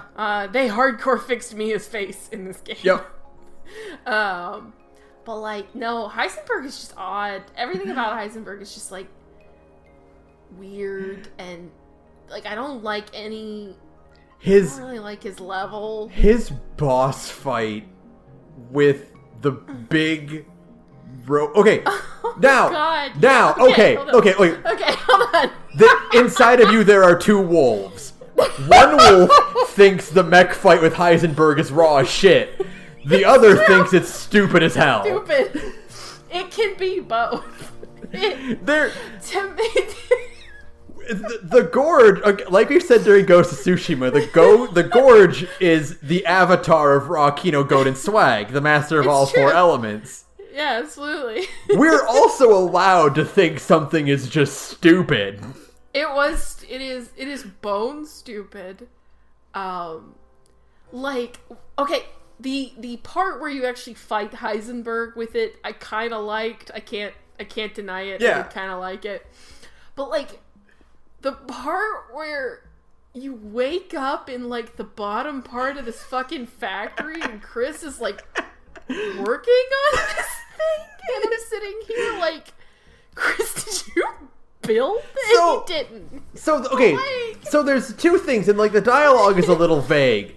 Like the implication is that one of the implications is that Heisenberg built it.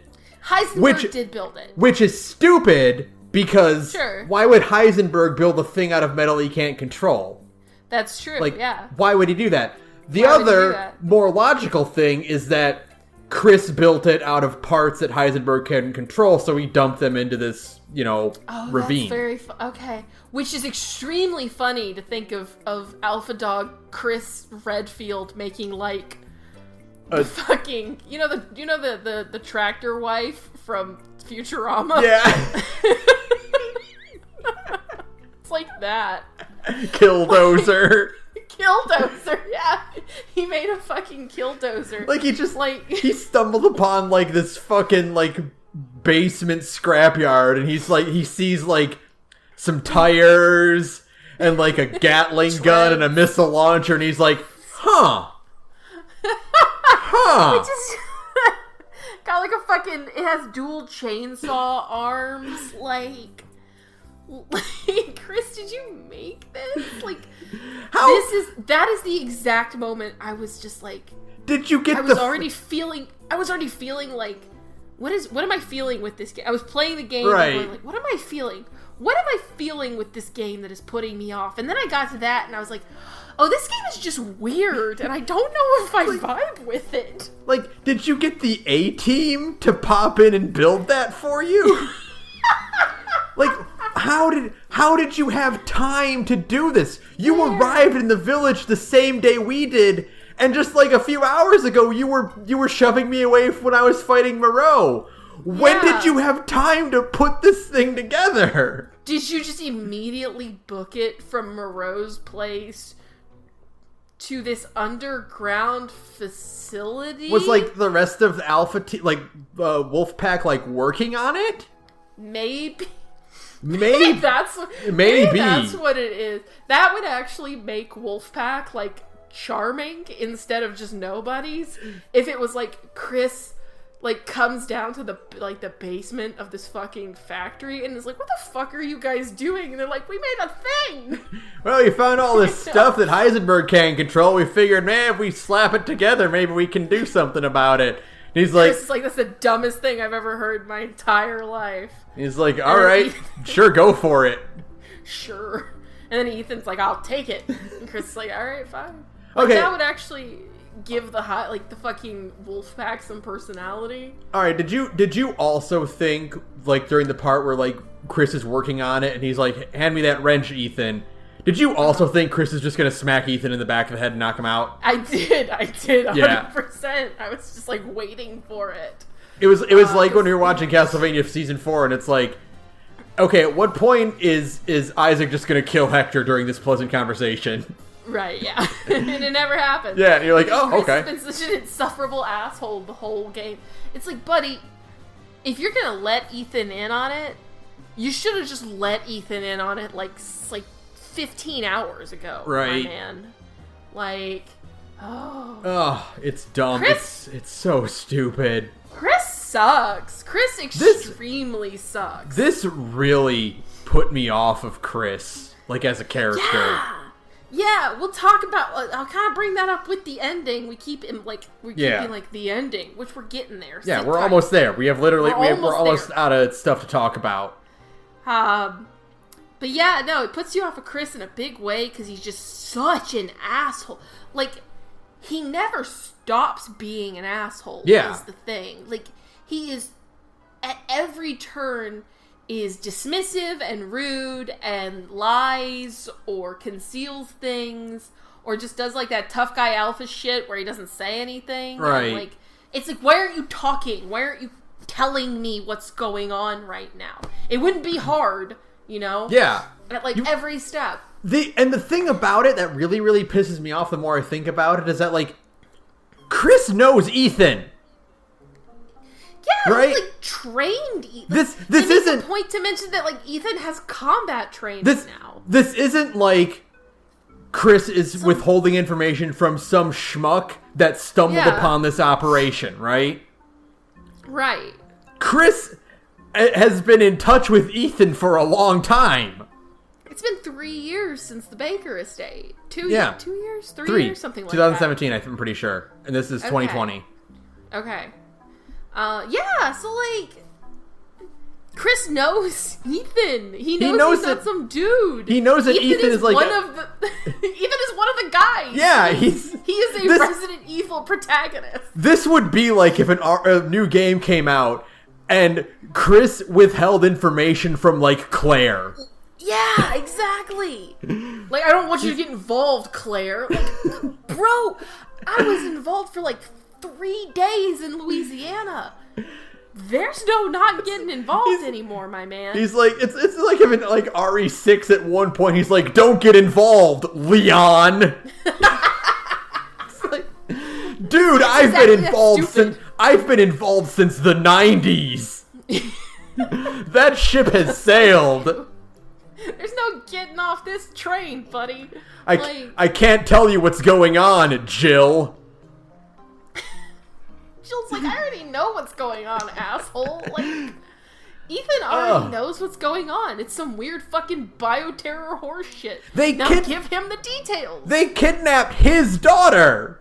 It's his kid. It's literally his kid. It's not some rando's kid. It is literally Ethan Winters' baby. Like, no, my dude, you can't be like, go home, Ethan. He's been here for like 8.5 hours at this point. He's not going home. Also, you shot his house full of holes. Yeah. What makes you think that he thinks his home is safe anymore? Yes. Where's he supposed to go, Chris? The fucking truck out of here got wrecked. Where's he going, Chris? Now, what is he gonna walk? How is he not supposed? Was he gonna hitchhike his way out of like the fucking like Nowheresville town? Also, Chris, why the fuck did you move him within driving distance of the village that wants his baby? Yeah. Why didn't you move him to like fucking Alaska? Yeah. Hey, hold on a minute. Yeah. Wait, why did you move him to the same fucking country? Like, why did you take him out of the United States at all? Why didn't RE8 open with like Chris or like Ethan and Mia being like, so great to be in Tokyo. So nice 100 million miles away from everything trying to kill us. So nice of Chris to move us here. Where we are extremely far away from everything that could possibly menace us. And then what you do, like, fuck. And then what you do is, like, the plane crashes instead or something. Yeah, there are so many things you can do. Why did you relocate them to Europe? Why didn't... Like, you knew Miranda existed, too. Why wasn't it like... Miranda as Mia browbeat Chris into moving to this specific town? Yeah. You know, like, why did we get dialogue where it's like, Mia is like, don't you like our new town? And he's like, yeah, I don't know why you insisted on being here. Chris seemed really against it. Yeah, exactly. Like, something. It's just so strange. It's just so strange. Everything about it, it's just... Did you write it bad on purpose? Yeah, or is it just bad? Like, is Chris an asshole? Or is the game just bad? Is the writing just extremely bad? I think it's both. So we're getting close to the ending. Yeah. So I think it's time. There. It's time for me to talk about the first point where I really soured me on the game. Sure, hit me. Which is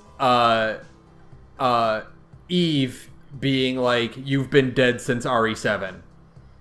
Yeah, alright. Yeah, it's stupid. I do not like happy ending override as a trope. Right. I think in general. Yeah, I think just like in general, I think it's if it's a video game, I think it's insulting to the player. Sure, yeah, because you put in all that effort and now we're gonna take it away from you. And I like the idea from like a story perspective. I do like the idea of we got our happy ending, but then things got complicated afterward. You know, like I started having marital problems and stuff like that. That's fine. Like, I like that. I think that's always really interesting. A new problem has started. Yeah. But to be like, haha, idiot, you like had failed since the beginning, actually. Dumbass. Yeah, you were always doomed, asshole. Like, yeah. I tricked you, idiot. And it doesn't really make sense anyways, because at no point did I ever get the vibe that Ethan had been killed. He has a baby! He has, for one, he has a baby, but for two, even just in the context of Resident Evil 7, like, he didn't die. It was pretty obvious that he didn't die. He just got hit in the head really hard. Yeah, like, the implication is that, like, Jack accidentally hit him hard enough to kill him. Which is just, like, stupid. It's just contrived. Yeah, it feels like they just like had to sneak it in there somewhere. It doesn't feel planned, you know? No, not at all. You could have had it like, hey, at any point during your boss battle with Jack, did he chainsaw you? You died then. Yeah. That's like, it. When did Ethan die? Oh, I don't know. When Jack used his scissor chainsaws and had like a lightsaber duel with him. Probably around then. That part? You remember that part where we had we had a fucking chainsaw duel with like a hooting hillbilly from Louisiana? I guess they have to do it with the punch to the back of the head because of the unspoken RE lore, which is at no point did any character take any damage unless it's in a cutscene. Right, yeah, exactly. But like, you know, at no point did I ever get the sense that Ethan died from that. Like, it was just, he just knocked him out. Like, that's such a cheap twist. It's just dumb. It's stupid bullshit. Yeah. Like, and I keep am thinking, like, if he's been dead this whole time and has just been a goo monster corpse, how did he have a baby? How did he make, and I guess that's like the explanation for why Rosemary is like a weird crystal baby like Zoe turned into. Yeah. But it just feels like, you know, that part of his body shouldn't work it right anymore. No. When you're dead. Your dick doesn't work when you're 100% made out of mold at this point. Yeah. Sorry. Or at least it's not shooting like baby juice. Like, no, right. Like, sorry. You know, no. The implication is like the mold infection is why Ethan can reattach his hand. Sure. And stuff. Which makes sense. I mean, like that. I'm not like one of those goop, like a lot of people are like, how is that the thing? It's like, pay attention to the 7th game. Of course. Yeah.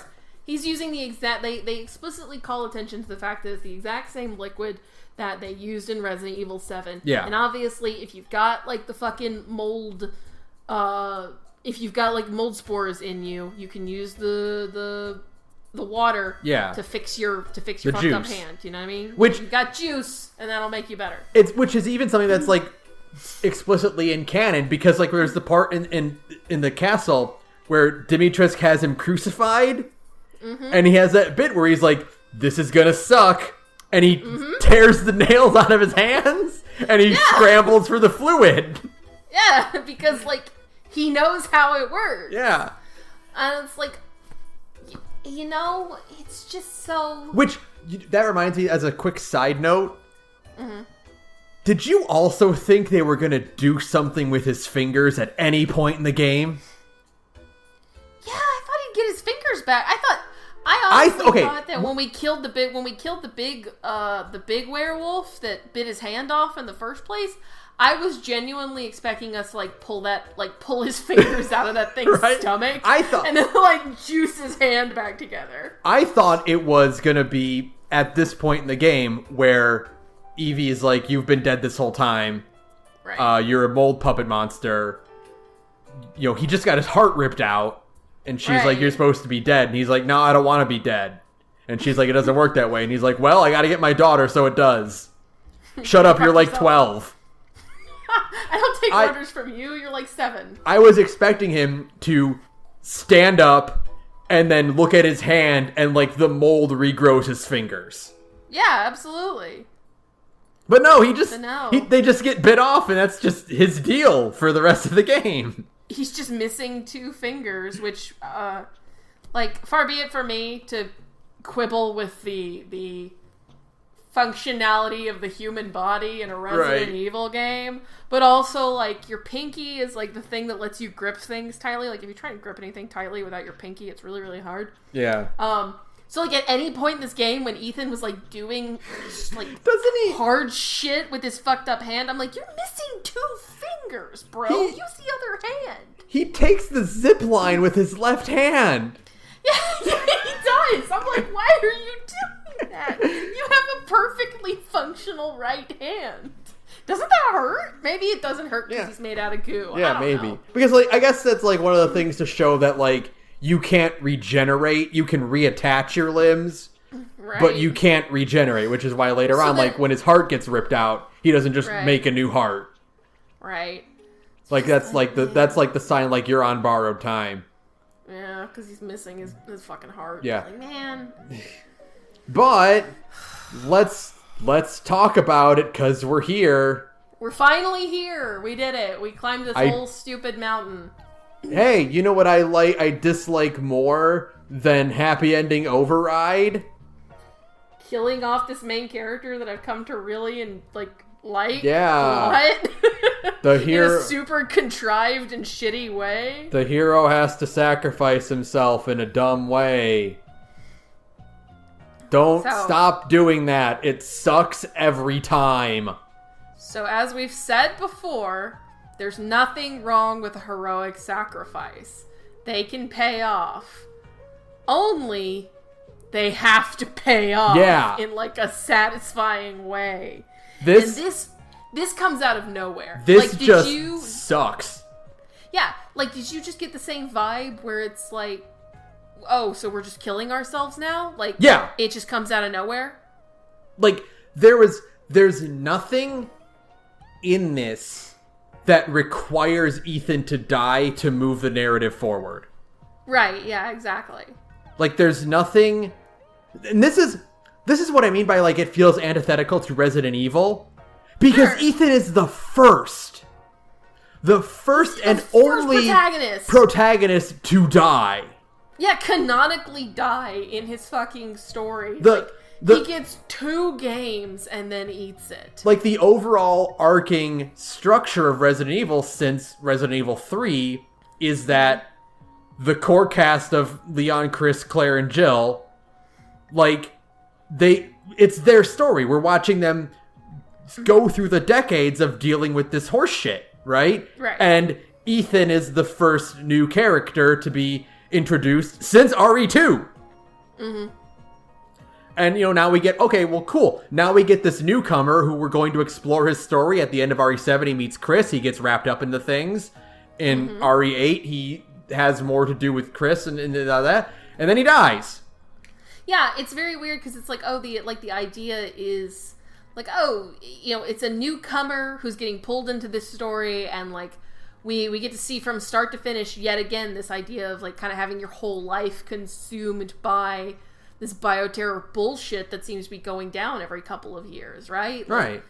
Now, okay. It's like, oh, okay, that's that's what he's got to deal with now. I think Chris's partner in 6 dies, but he was in 1 game, right? Who?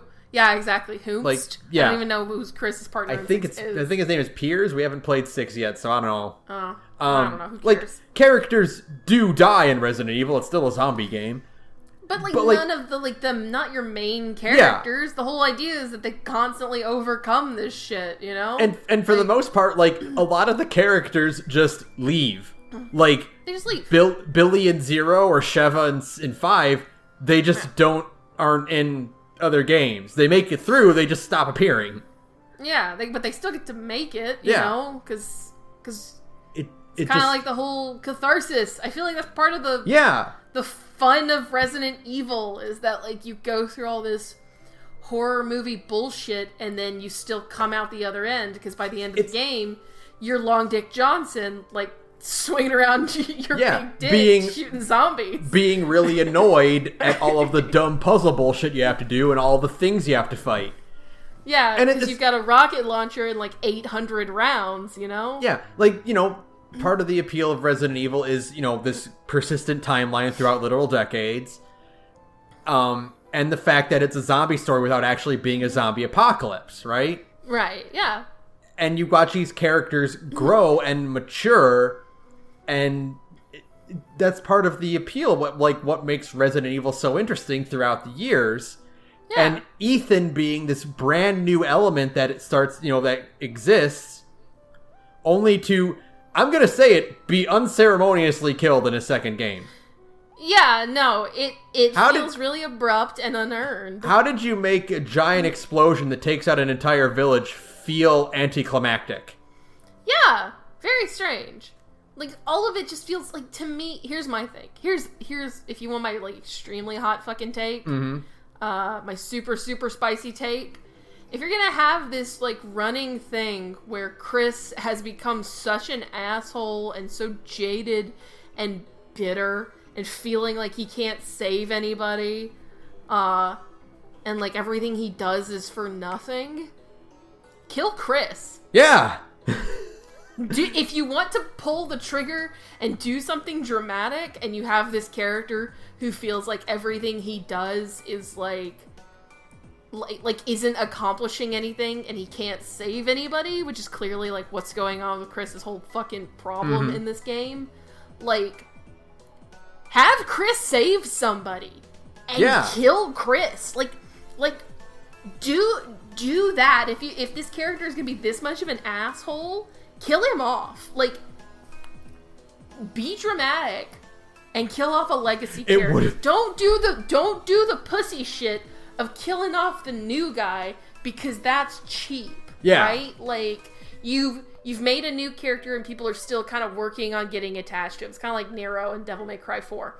Right. Like, you've made this new character, people are still kind of developing their long-term attachment to this character.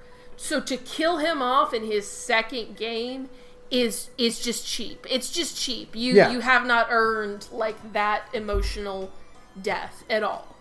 Kill Chris. Yeah. That's it. If you want to do like the big thing, and it would have like, somebody did a dramatic sacrifice. That's as dramatic as it gets, baby. It's one of the major characters. It would have been a lot more palatable after Chris acting this way in 8, for one thing. Yeah. But no. He's even kind of a huge asshole in fucking 7, too. I mean, at this point, Chris is just an asshole. Yeah. But it feels so unearned and disappointing in 8 to kill Ethan. After Ethan... And then go ahead. After Ethan had gone from kind of a joke in the fandom from 7 to, like, even I was like, haha, Ethan kind of sucks, and I would rather be playing as, like, Leon in this. Right. He's kind of he's just like a generic white man. He's Griffin McElroy without glasses. Yeah, exactly. To 8, like, really, really warming up to him. Yeah, absolutely. As seeing he's just like character with, like, a lot of depth, and the way he reacts to situations and his determination and all that is super interesting. Absolutely. His interactions with the people, like the survivors in the village before they all get killed. Yeah, like he's wanting to help them. Yeah, which, again, that was also kind of a thing that, like, went nowhere, and I wish they had not just done that, because... It was very weird, yeah, because it just goes nowhere and accomplishes nothing. Yeah. I guess it's a character building thing for Ethan, but not really, because they're never mentioned again. Yeah, exactly. Like, there's no real guilt about that, because they never come up again. He's never like, I gotta do this for Rose and what's her name? I don't even know. Yeah, I forgot. She is Louisa? No, Louisa is the lady who owned the house. Yeah. It doesn't matter. But yeah, no, even just have Ethan kind of say to Chris at one point, like, hey, asshole, a bunch of innocent people are dead too. You need to tell me what's going... Even a throwaway line like that, like, hey, a bunch of innocent people got killed, like, in front of me. I would like to know what's going on. There you go. You now have, like, that has some sort of relevance to the story, you know? You know, and comparing it again to 4, I haven't played 4, but I know what happens in 4. You know, the whole point of 4 is Leon arrives and the whole village has been turned. There's no one left, right? Right, yeah. Like, exactly. there are no innocents left for him to try to save. Everyone's gone. Mm-hmm. And then you get the credit sequence that shows, like, the village before infection, and they're just, like, normal people, and, like, it punches you in the heart. Because you're seeing these people like, oh, they did actually have lives. They weren't just goons for me to kill. Right? Yeah. So yeah, the fact that there's just like a handful of villagers that just are like, we're here, we have character, we're dead. Yeah. It's very strange, right? Like, I don't know. Like, what, did they have some plans to have NPCs in the village? Yeah, and they like... scrapped it? Like, quest givers, maybe? I don't know. Yeah, like side missions, like, or like, you know, you come back and you check in on their fortification and make sure they're doing all right, and they're like, oh, well, can you go and get us this, you know, artifact or whatever? Sure, and then we'll give you a thing. Yeah. I don't know, very odd. Yeah. But this... I really, really warmed up to Ethan as a character, and I wanted him to succeed, because fuck, this dude deserves it. He deserves it. He's got a wife, he's got a baby, they just want, like, a happy ending. Literally, he's just like, all I want is my kid, and I want to go home. You know, like, that's it. I just want to find my daughter. I've already lost my wife. I want to find my daughter. I want to go home. That's it. You know? I'm like, yeah, that makes sense. I vibe with that. And then they just, like... Just the most unearned fucking character death in a long time. Yeah. It just comes out of nowhere and it just feels like nothing. And then even toward the bitter fucking end, Chris is still like an insufferable asshole who just doesn't have the balls to tell Mia. Yeah, right. Like, her husband blew himself. Like, even there at the very end, she's like, hey, asshole, tell me where my husband is. And he doesn't actually say anything. Like, he just kind of lets her, you know, I mean, it's obvious what happened. Right. But, like, he doesn't even have, like, the guts to say, like, yeah, your husband died on my watch, even though I promised I would keep you guys safe. Like, he can't even manage that. This game, if you can't tell, has extremely soured me on Chris Redfield as a character. For sure. It's gonna... like, a lot. It's gonna rub me the wrong way forever now. They're gonna have to do some major... Like, they re-railed his appearance, making him into a giant muscle man from 7, for sure, right? But they're gonna need to do some major re-railment in whatever comes next. Yeah, like a fucking the DLC or something, and like... Yeah. And like, it's all just horse shit, because they explicitly... The whole reason the time skip post-credit exists is to completely deny even like a Resident Evil 9 where Ethan's like, psych, I'm not dead, right. You know? Yeah. Because like, otherwise he would have been with his wife and kid however many years later, right? I hate that ending. I hate it so much. Hate that post credits like bullshit. Yeah. Sucks. I think it's terrible. I think it is absolute garbage. It also looks bad. Like, I think Rose's model looks nice. Like, it's like, oh yeah, you can extremely tell that she's Ethan and Mia's kid. Right, which yeah. is interesting. But like, visually, it's so... This is a weird thing, but like... It looks like a next-gen version of a Deadly Premonitions cutscene. Okay, that's funny that you say that, because I was like, this looks like a cutscene from like a Dead or Alive movie, or like a fighting game, like post storyline cutscene, like Tekken? I don't know, just like something about like the color palette they use, or like the environments they were in. I'm just like, this looks like a fighting game, like you said, like a Tekken thing. Like, these look like Tekken models. It's so weird. Everything is like overlit, and the grading is super cold, and the camera focus is just really strange. And it's in this kind of like nondescript nowhere's land of a graveyard, and like the modeling is all really odd. Everything about it was just very odd. I couldn't stop thinking about it the whole time I was watching it. It made me think of a Deadly Premonitions cutscene. Like, really, like a modern Deadly Premonitions cutscene. I can totally vibe with that. I can see where you're coming from that. Like, either way, it didn't look like Resident Evil. It didn't look like Resident Evil, and it was just really weird, and like... It just exists to keep Ethan dead. Yeah, and it sucks that Rose doesn't get out. Like, her dad killed himself. Yeah. And she's still stuck doing horse shit. She's still stuck with whatever organization Chris is working for now. Like I'm pretty sure it's the BSAA.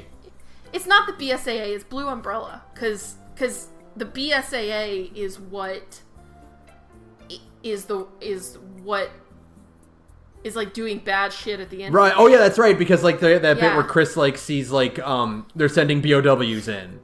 Yeah. Instead of like normal troops. And he's like, we're going to BSAA headquarters in Europe, and it's like, oh, okay, so that's the DLC plot. Yeah. I assume. But it just feels so weird because like I said earlier. Weird, yeah. Like I said earlier, the thing about Resident Evil is that every game takes place the year it came out, right? Yeah, exactly. So, like, you know, it progresses in real time.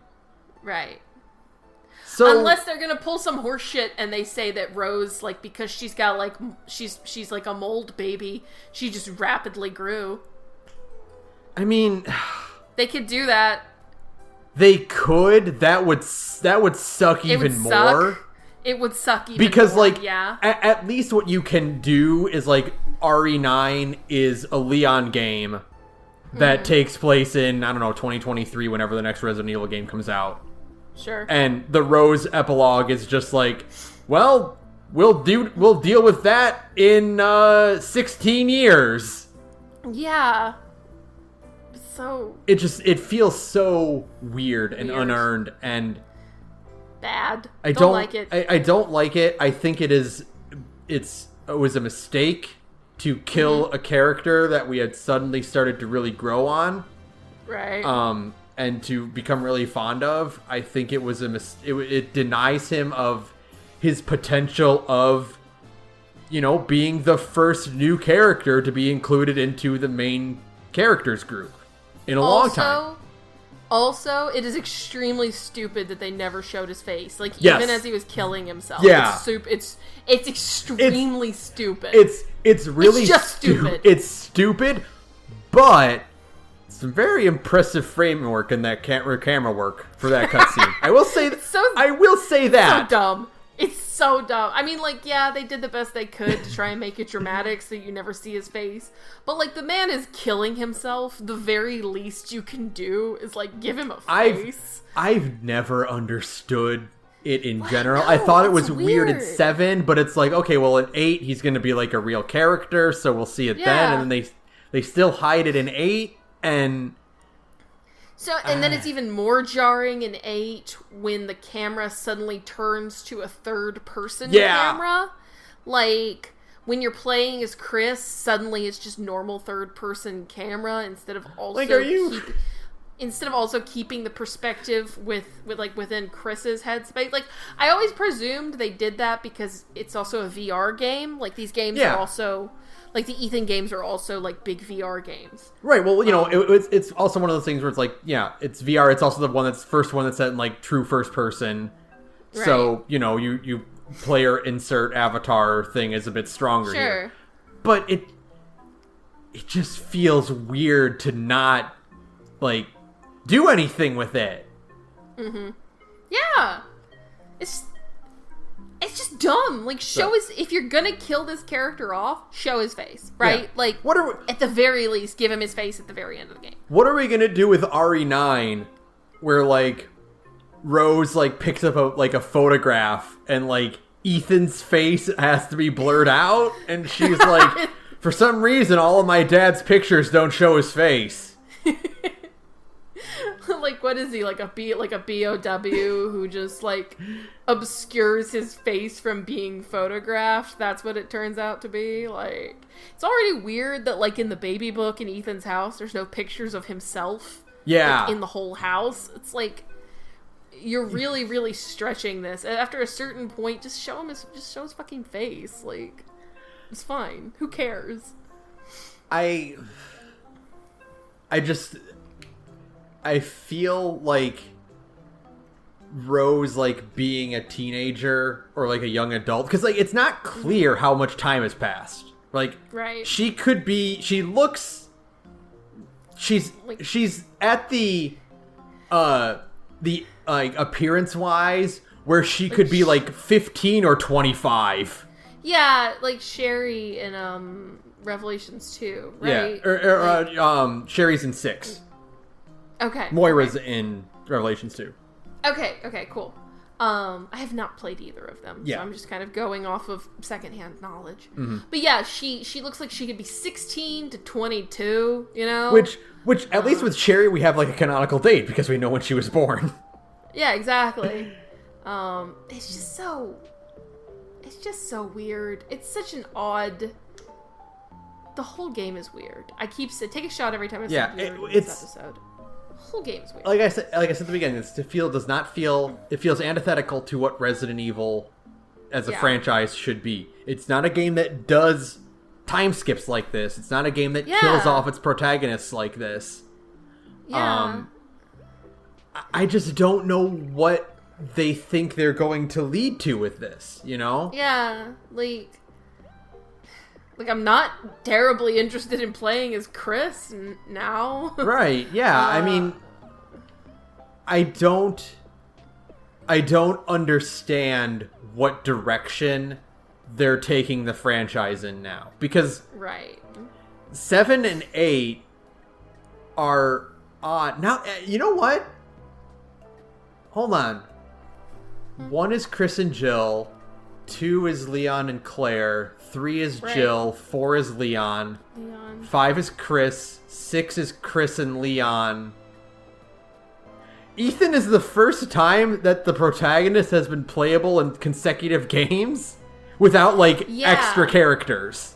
Yeah, absolutely. That's like the weird thing is that, like, it's like the first time there's just been a consistent main character across 2 games. And, like, you know, it's weird to kill him in his second game. Like, if you're gonna kill him, do it in the third one. Right. You know what I mean? Like, make it a trilogy. I don't know. It's weird because, like, you know, after the game, you get that, or the credits, you get that, you know, the father's story is now done, right? Yeah. So, like, so, do you mean there's gonna be more story about the Winters family?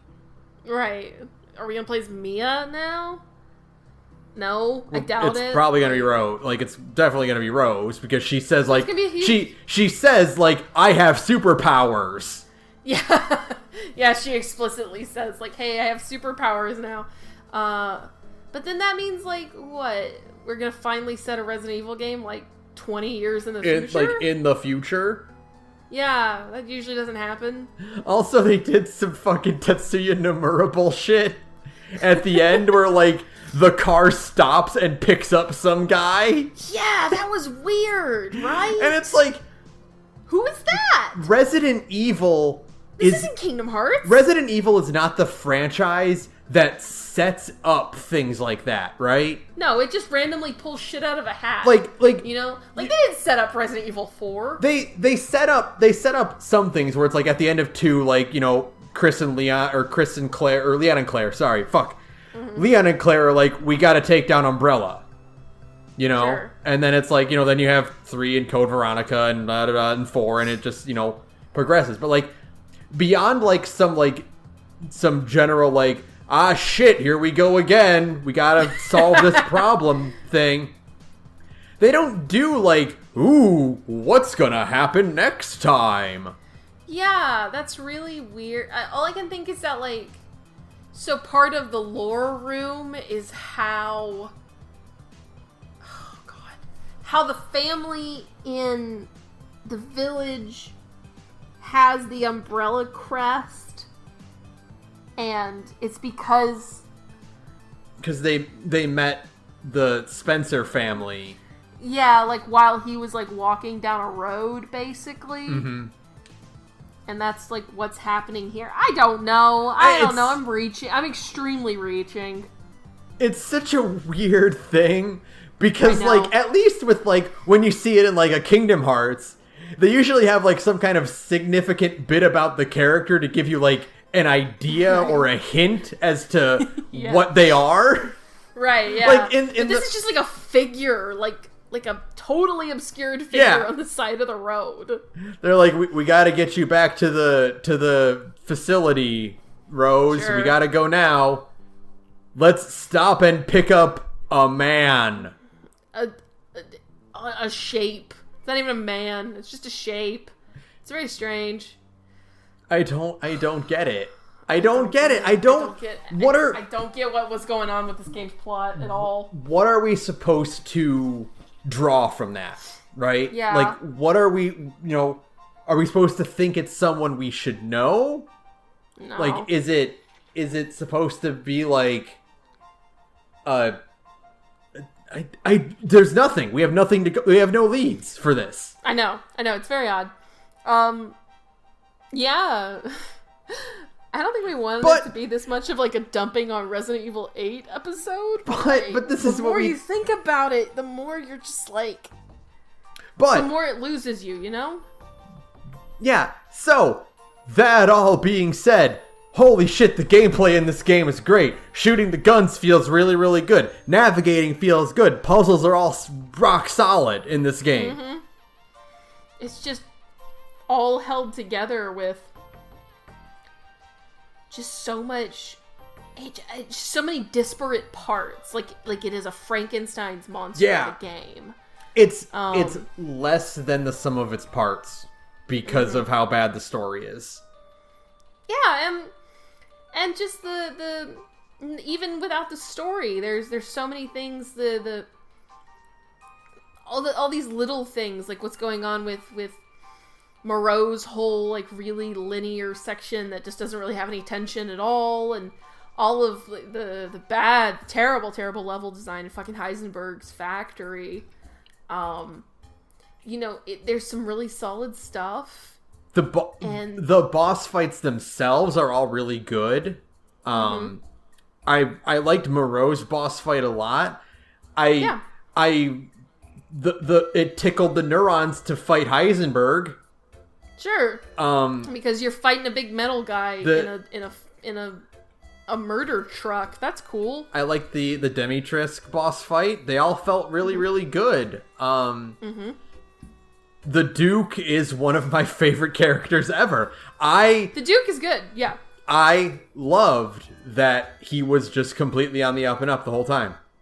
Oh yeah, absolutely. I think it's always like a fun anti-twist. Yeah. To have like the really shady character be totally above board at all times and be on the main character's side. Yeah, like all he wanted to do was help Ethan on this, and he has such great lines, and his attitude towards everything is just phenomenal. Yeah, it's really fun. Like he's a little bit of fun levity in like this very strange game. And he's just kind of like a little delightful side character. He's just the human version of Hedonism Bot from Futurama. He is! Yeah, he totally is! Oh my god. It's great, yeah. He's great. I mean, I love all of his little, every time you roll up and he's holding, like when you beat Moreau, you show up and he's holding like the little Kadu, little demon, like little monsters that he was implanting in people. Yeah. There's just little cutesy stuff like that. I think it's all fun. I think it's fun. One of the best things ever, like, is full confirmation where he does the "What are you buying?" And he's like, I have a friend who talks like that, and it's like, yes, the merchant is real. He's not like something that Leon invented. He's like a real guy. And they hang out. They're friends. It's one of those, just like in any other series, like when you get like such a blatant wink and nod, like you'd roll your eyes. With Resident Evil, it's super charming. Yeah, because I mean, Resident Evil is a goofy series like this. Like it makes sense. It's fine. Yeah. It's just kind of like, since I've been playing Mass Effect 3, it's just kind of like how the Citadel DLC is just like winks and nods to the fandom, but it's really, really good anyway. We don't care because we want to be fan service. Yeah. Like, yeah. There's a lot of like little fun, neat things like that. We spent 2 hours dumping on this game. I don't know if it's like I wouldn't call it a bad game. No, it's not. It's definitely not. Up until the ending, I was having a fun time. Right? Yeah, there was really, the game started losing me after Donna's place. I really was just like, I mean, something about it just started kind of rubbing me the wrong way, just like the way the encounters were kind of playing out. The way like balancing was going. When I got to Moreau, I started feeling like the game was losing steam in terms of like structure, but in terms of just like walking to a place and shooting absolutely. an enemy felt really good. It's got a really good shotgun in this game. Has some good ass shotguns. I cheered when I got the Magnum, which is the thing you want in your Resident Evil game. Absolutely. I love that they give you the Magnum and then they give you a big fucking werewolf and they're like, go crazy. I will, thank you. They're like, here you go. Here's some ammo. Here's your test. Blow him away in like 3 shots or something like that. It's great. I mean, we still have fucking attaché case simulator. Yes, very good. Always fun. I did have like once or twice where it's like, ooh, solve the puzzle. Mm-hmm. And I was like, ooh. Yes. Let me just move some things around, and I'll shift this here, and I'll tuck you in here. Oh. And then suddenly you feel like you got a big old brain. I turn into the Duke for a minute, and I'm just like, oh, what a delight.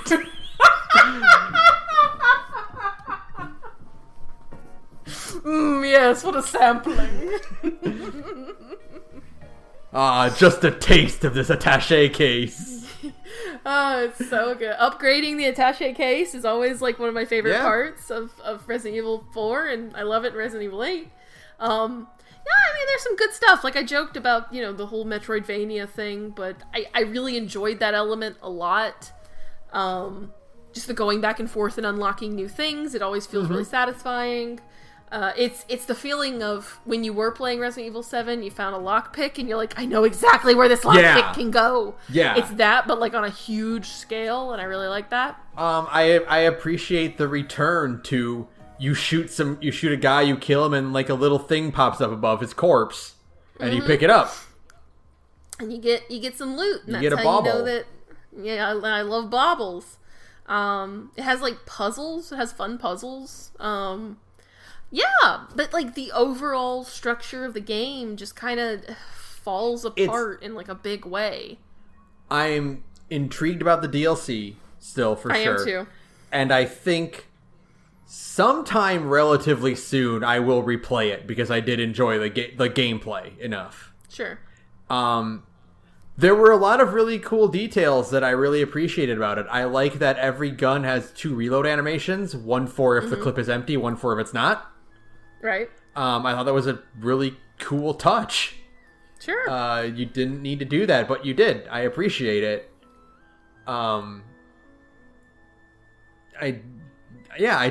There were a lot of parts of this that I liked, and I wish I liked the full experience more than I did. Yeah. Because like the things that kind of stop me from even wanting to replay it are like I said, kind of the mess that is like Heisenberg's factory. Like, especially that is for me in my mind right now, maybe in a couple weeks, months, whenever I'm ready to replay it again. To me, that is a replay killer in my mind, because I did not enjoy basically any facet of Heisenberg's factory except for the visual. Right.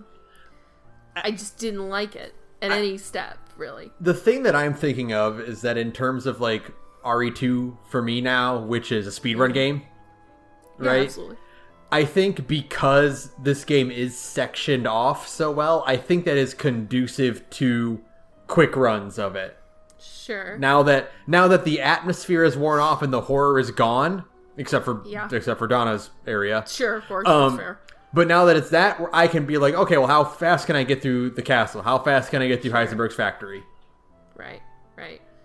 Yeah. But I know that's not how everyone's going to treat it. That's just how I am going to, because I love RE2R so much. Well, of course, yeah. And there's, I don't know.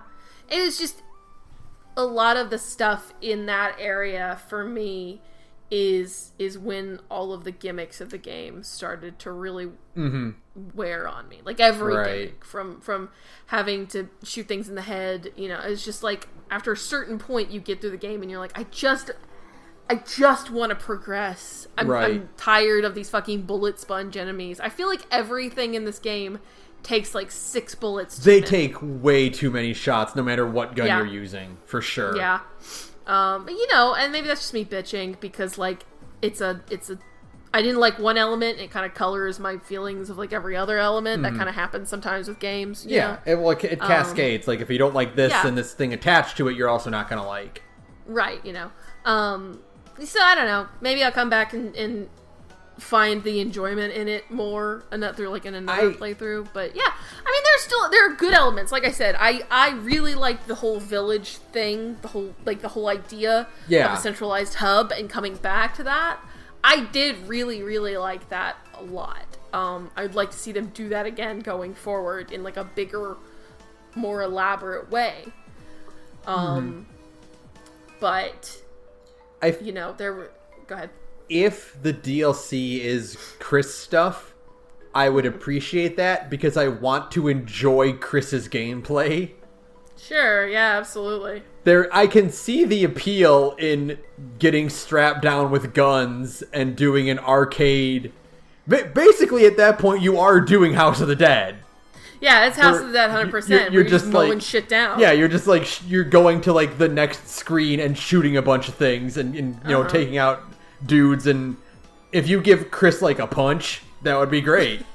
Yeah. It was weird that there wasn't like a better like melee thing in this game that's so clearly lifting from Resident Evil 4. Yeah. Like I'm not asking to roundhouse kick something in the face. I am. Well, yeah. That's fair. I guess I am asking to roundhouse kick. I changed my mind. You're right. I would like Ethan Winters to be able to roundhouse kick a werewolf in the mouth. You're right. What a fool I am. No, that's what this should be. The DLC should be the real Resident Evil 4-2, where Leon just steps in Ethan's place. Yeah, it just does all of Ethan's campaign because RE4 Leon would play along so much with the four kings. Oh God, you're so right. The lords, he would make all of his stupid fucking one-liners to like Lady Dimitrescu and be like, "Hey, you want to get coffee?" You know what I mean? God, it'd be great. It'd be great. He would. He'd be like, "Sorry, I don't like women taller than me." Yeah, absolutely. Oh, it'd be great. Oh, I'd love it. I just kept expecting Ada to show up in this whole game. They had concept art for Ada. You know what I mean? Like she was gonna. Did you know that? She was gonna. Yeah. So there's concept art for her. Like. And she's like dressed as like a weird witch or something. Oh God. I feel like.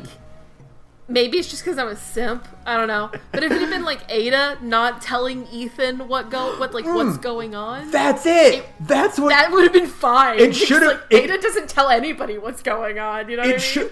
What the game should have been is not Chris popping in and shooting Mia. The first trailer should have fucking ended with Ada blowing out Mia's brains, and then Ethan absolutely. Is like, "Who the fuck are you?" Yeah. Because then they don't know each other, and then of course he's not going to tell you anything. And the thing that would work is that like you could see a world where Ada would just murk Mia. Absolutely, Ada loves doing shit like that. Instead of it being like, well, okay, well, A, Mia's clearly not dead, and B, that's clearly not Chris, or Chris is up to something because we know who Chris is. No one is like, oh, has Chris gone evil?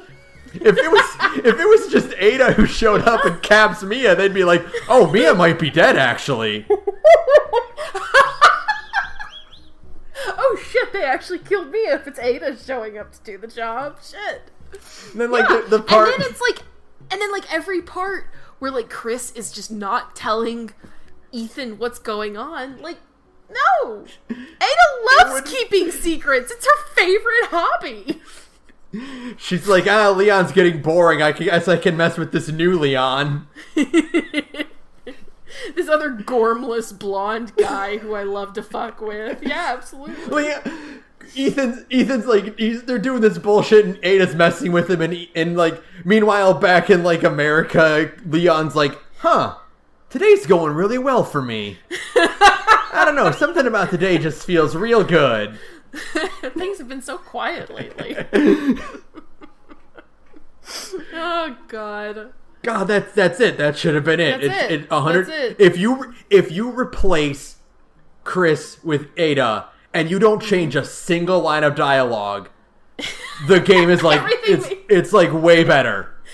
Everything makes sense like instantly. Like, of course, because you can't say like just talk because it's Ada. Ada doesn't talk to anybody. She just does whatever the fuck she wants and moves on.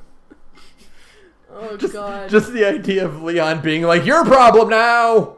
just foisting her off on Ethan. You take like, this! I'm already... you can have her. Ethan's like, I'm already married, bro. I don't want to deal with your awkward boner. I don't either. That's why I'm giving her to you. Oh, God. Oh, God. Maybe Ada will get DLC. Justice for Ada. Maybe Ada will show up and like retcon the whole bad ending and save Ethan for some reason. That's what she likes to do too. God, that's it. The DLC is it's like the end of Zoe thing. Yeah. Where it's like if you pick to save Zoe instead, you get the bad ending. It's just RE8 is the bad ending, and the DLC will be the good ending. Good ending? Yeah, we can finally save Ethan. That'll be fine, sure. Fuck. And like, could you imagine if like the DLC ends like the father's story will continue? Yes! Oh, please just retcon your shitty ending for this character I came to like. Do a Mass Effect and just retcon it. Yeah, that's fine. We don't care. Nobody cares. Like, who cares? Artistic integrity isn't valid when I don't like it. Artistic integrity isn't valid when it's your dumb Resident Evil game about shooting goo monsters in Europe. Like, it's fine. God. Okay. Justice for Ethan. He deserves better. Justice for Ethan. Yeah, absolutely. Alright. Are we good? I think I'm good. I don't have anything else to talk about. Oh my God.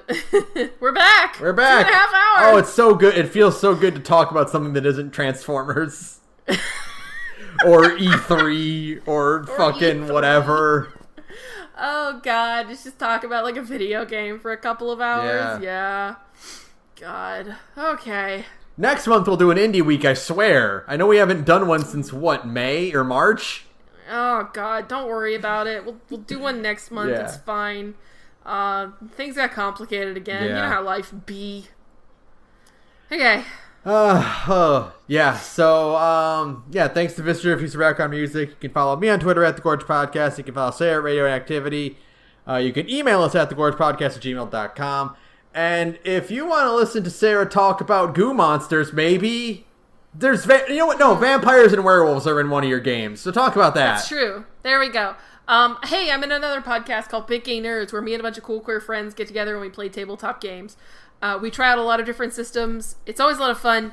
Yes, indeed, our first game we ever played was about werewolves and vampires, but currently we are back to playing Masks, a new generation, a tabletop system about being young superheroes just trying to find our way in the world. It owns is probably our favorite game, so please come check us out and listen. We're on SoundCloud at Big Gay Nerds, and you can find the links to the rest of our social media from there. Thanks. All right, that'll do it for us. Oh, God. We already talked about how much we hate Chris. We can't do that. I mean, I guess we could. That's what it culminates to, is fuck Chris. You should have just talked. Just talk. Just talk to the man. My God. You blew up her husband, and then you gave Mia the cold shoulder. I changed my mind. Actually, fuck you. I do want a game where we play as Mia, and it's her beating Chris's ass. Yeah. That's it. I changed my mind. Give me a playable section where she gets some justice for her fucking husband. Yeah. Poor Ethan. God. Good night, everyone. Good night, everyone.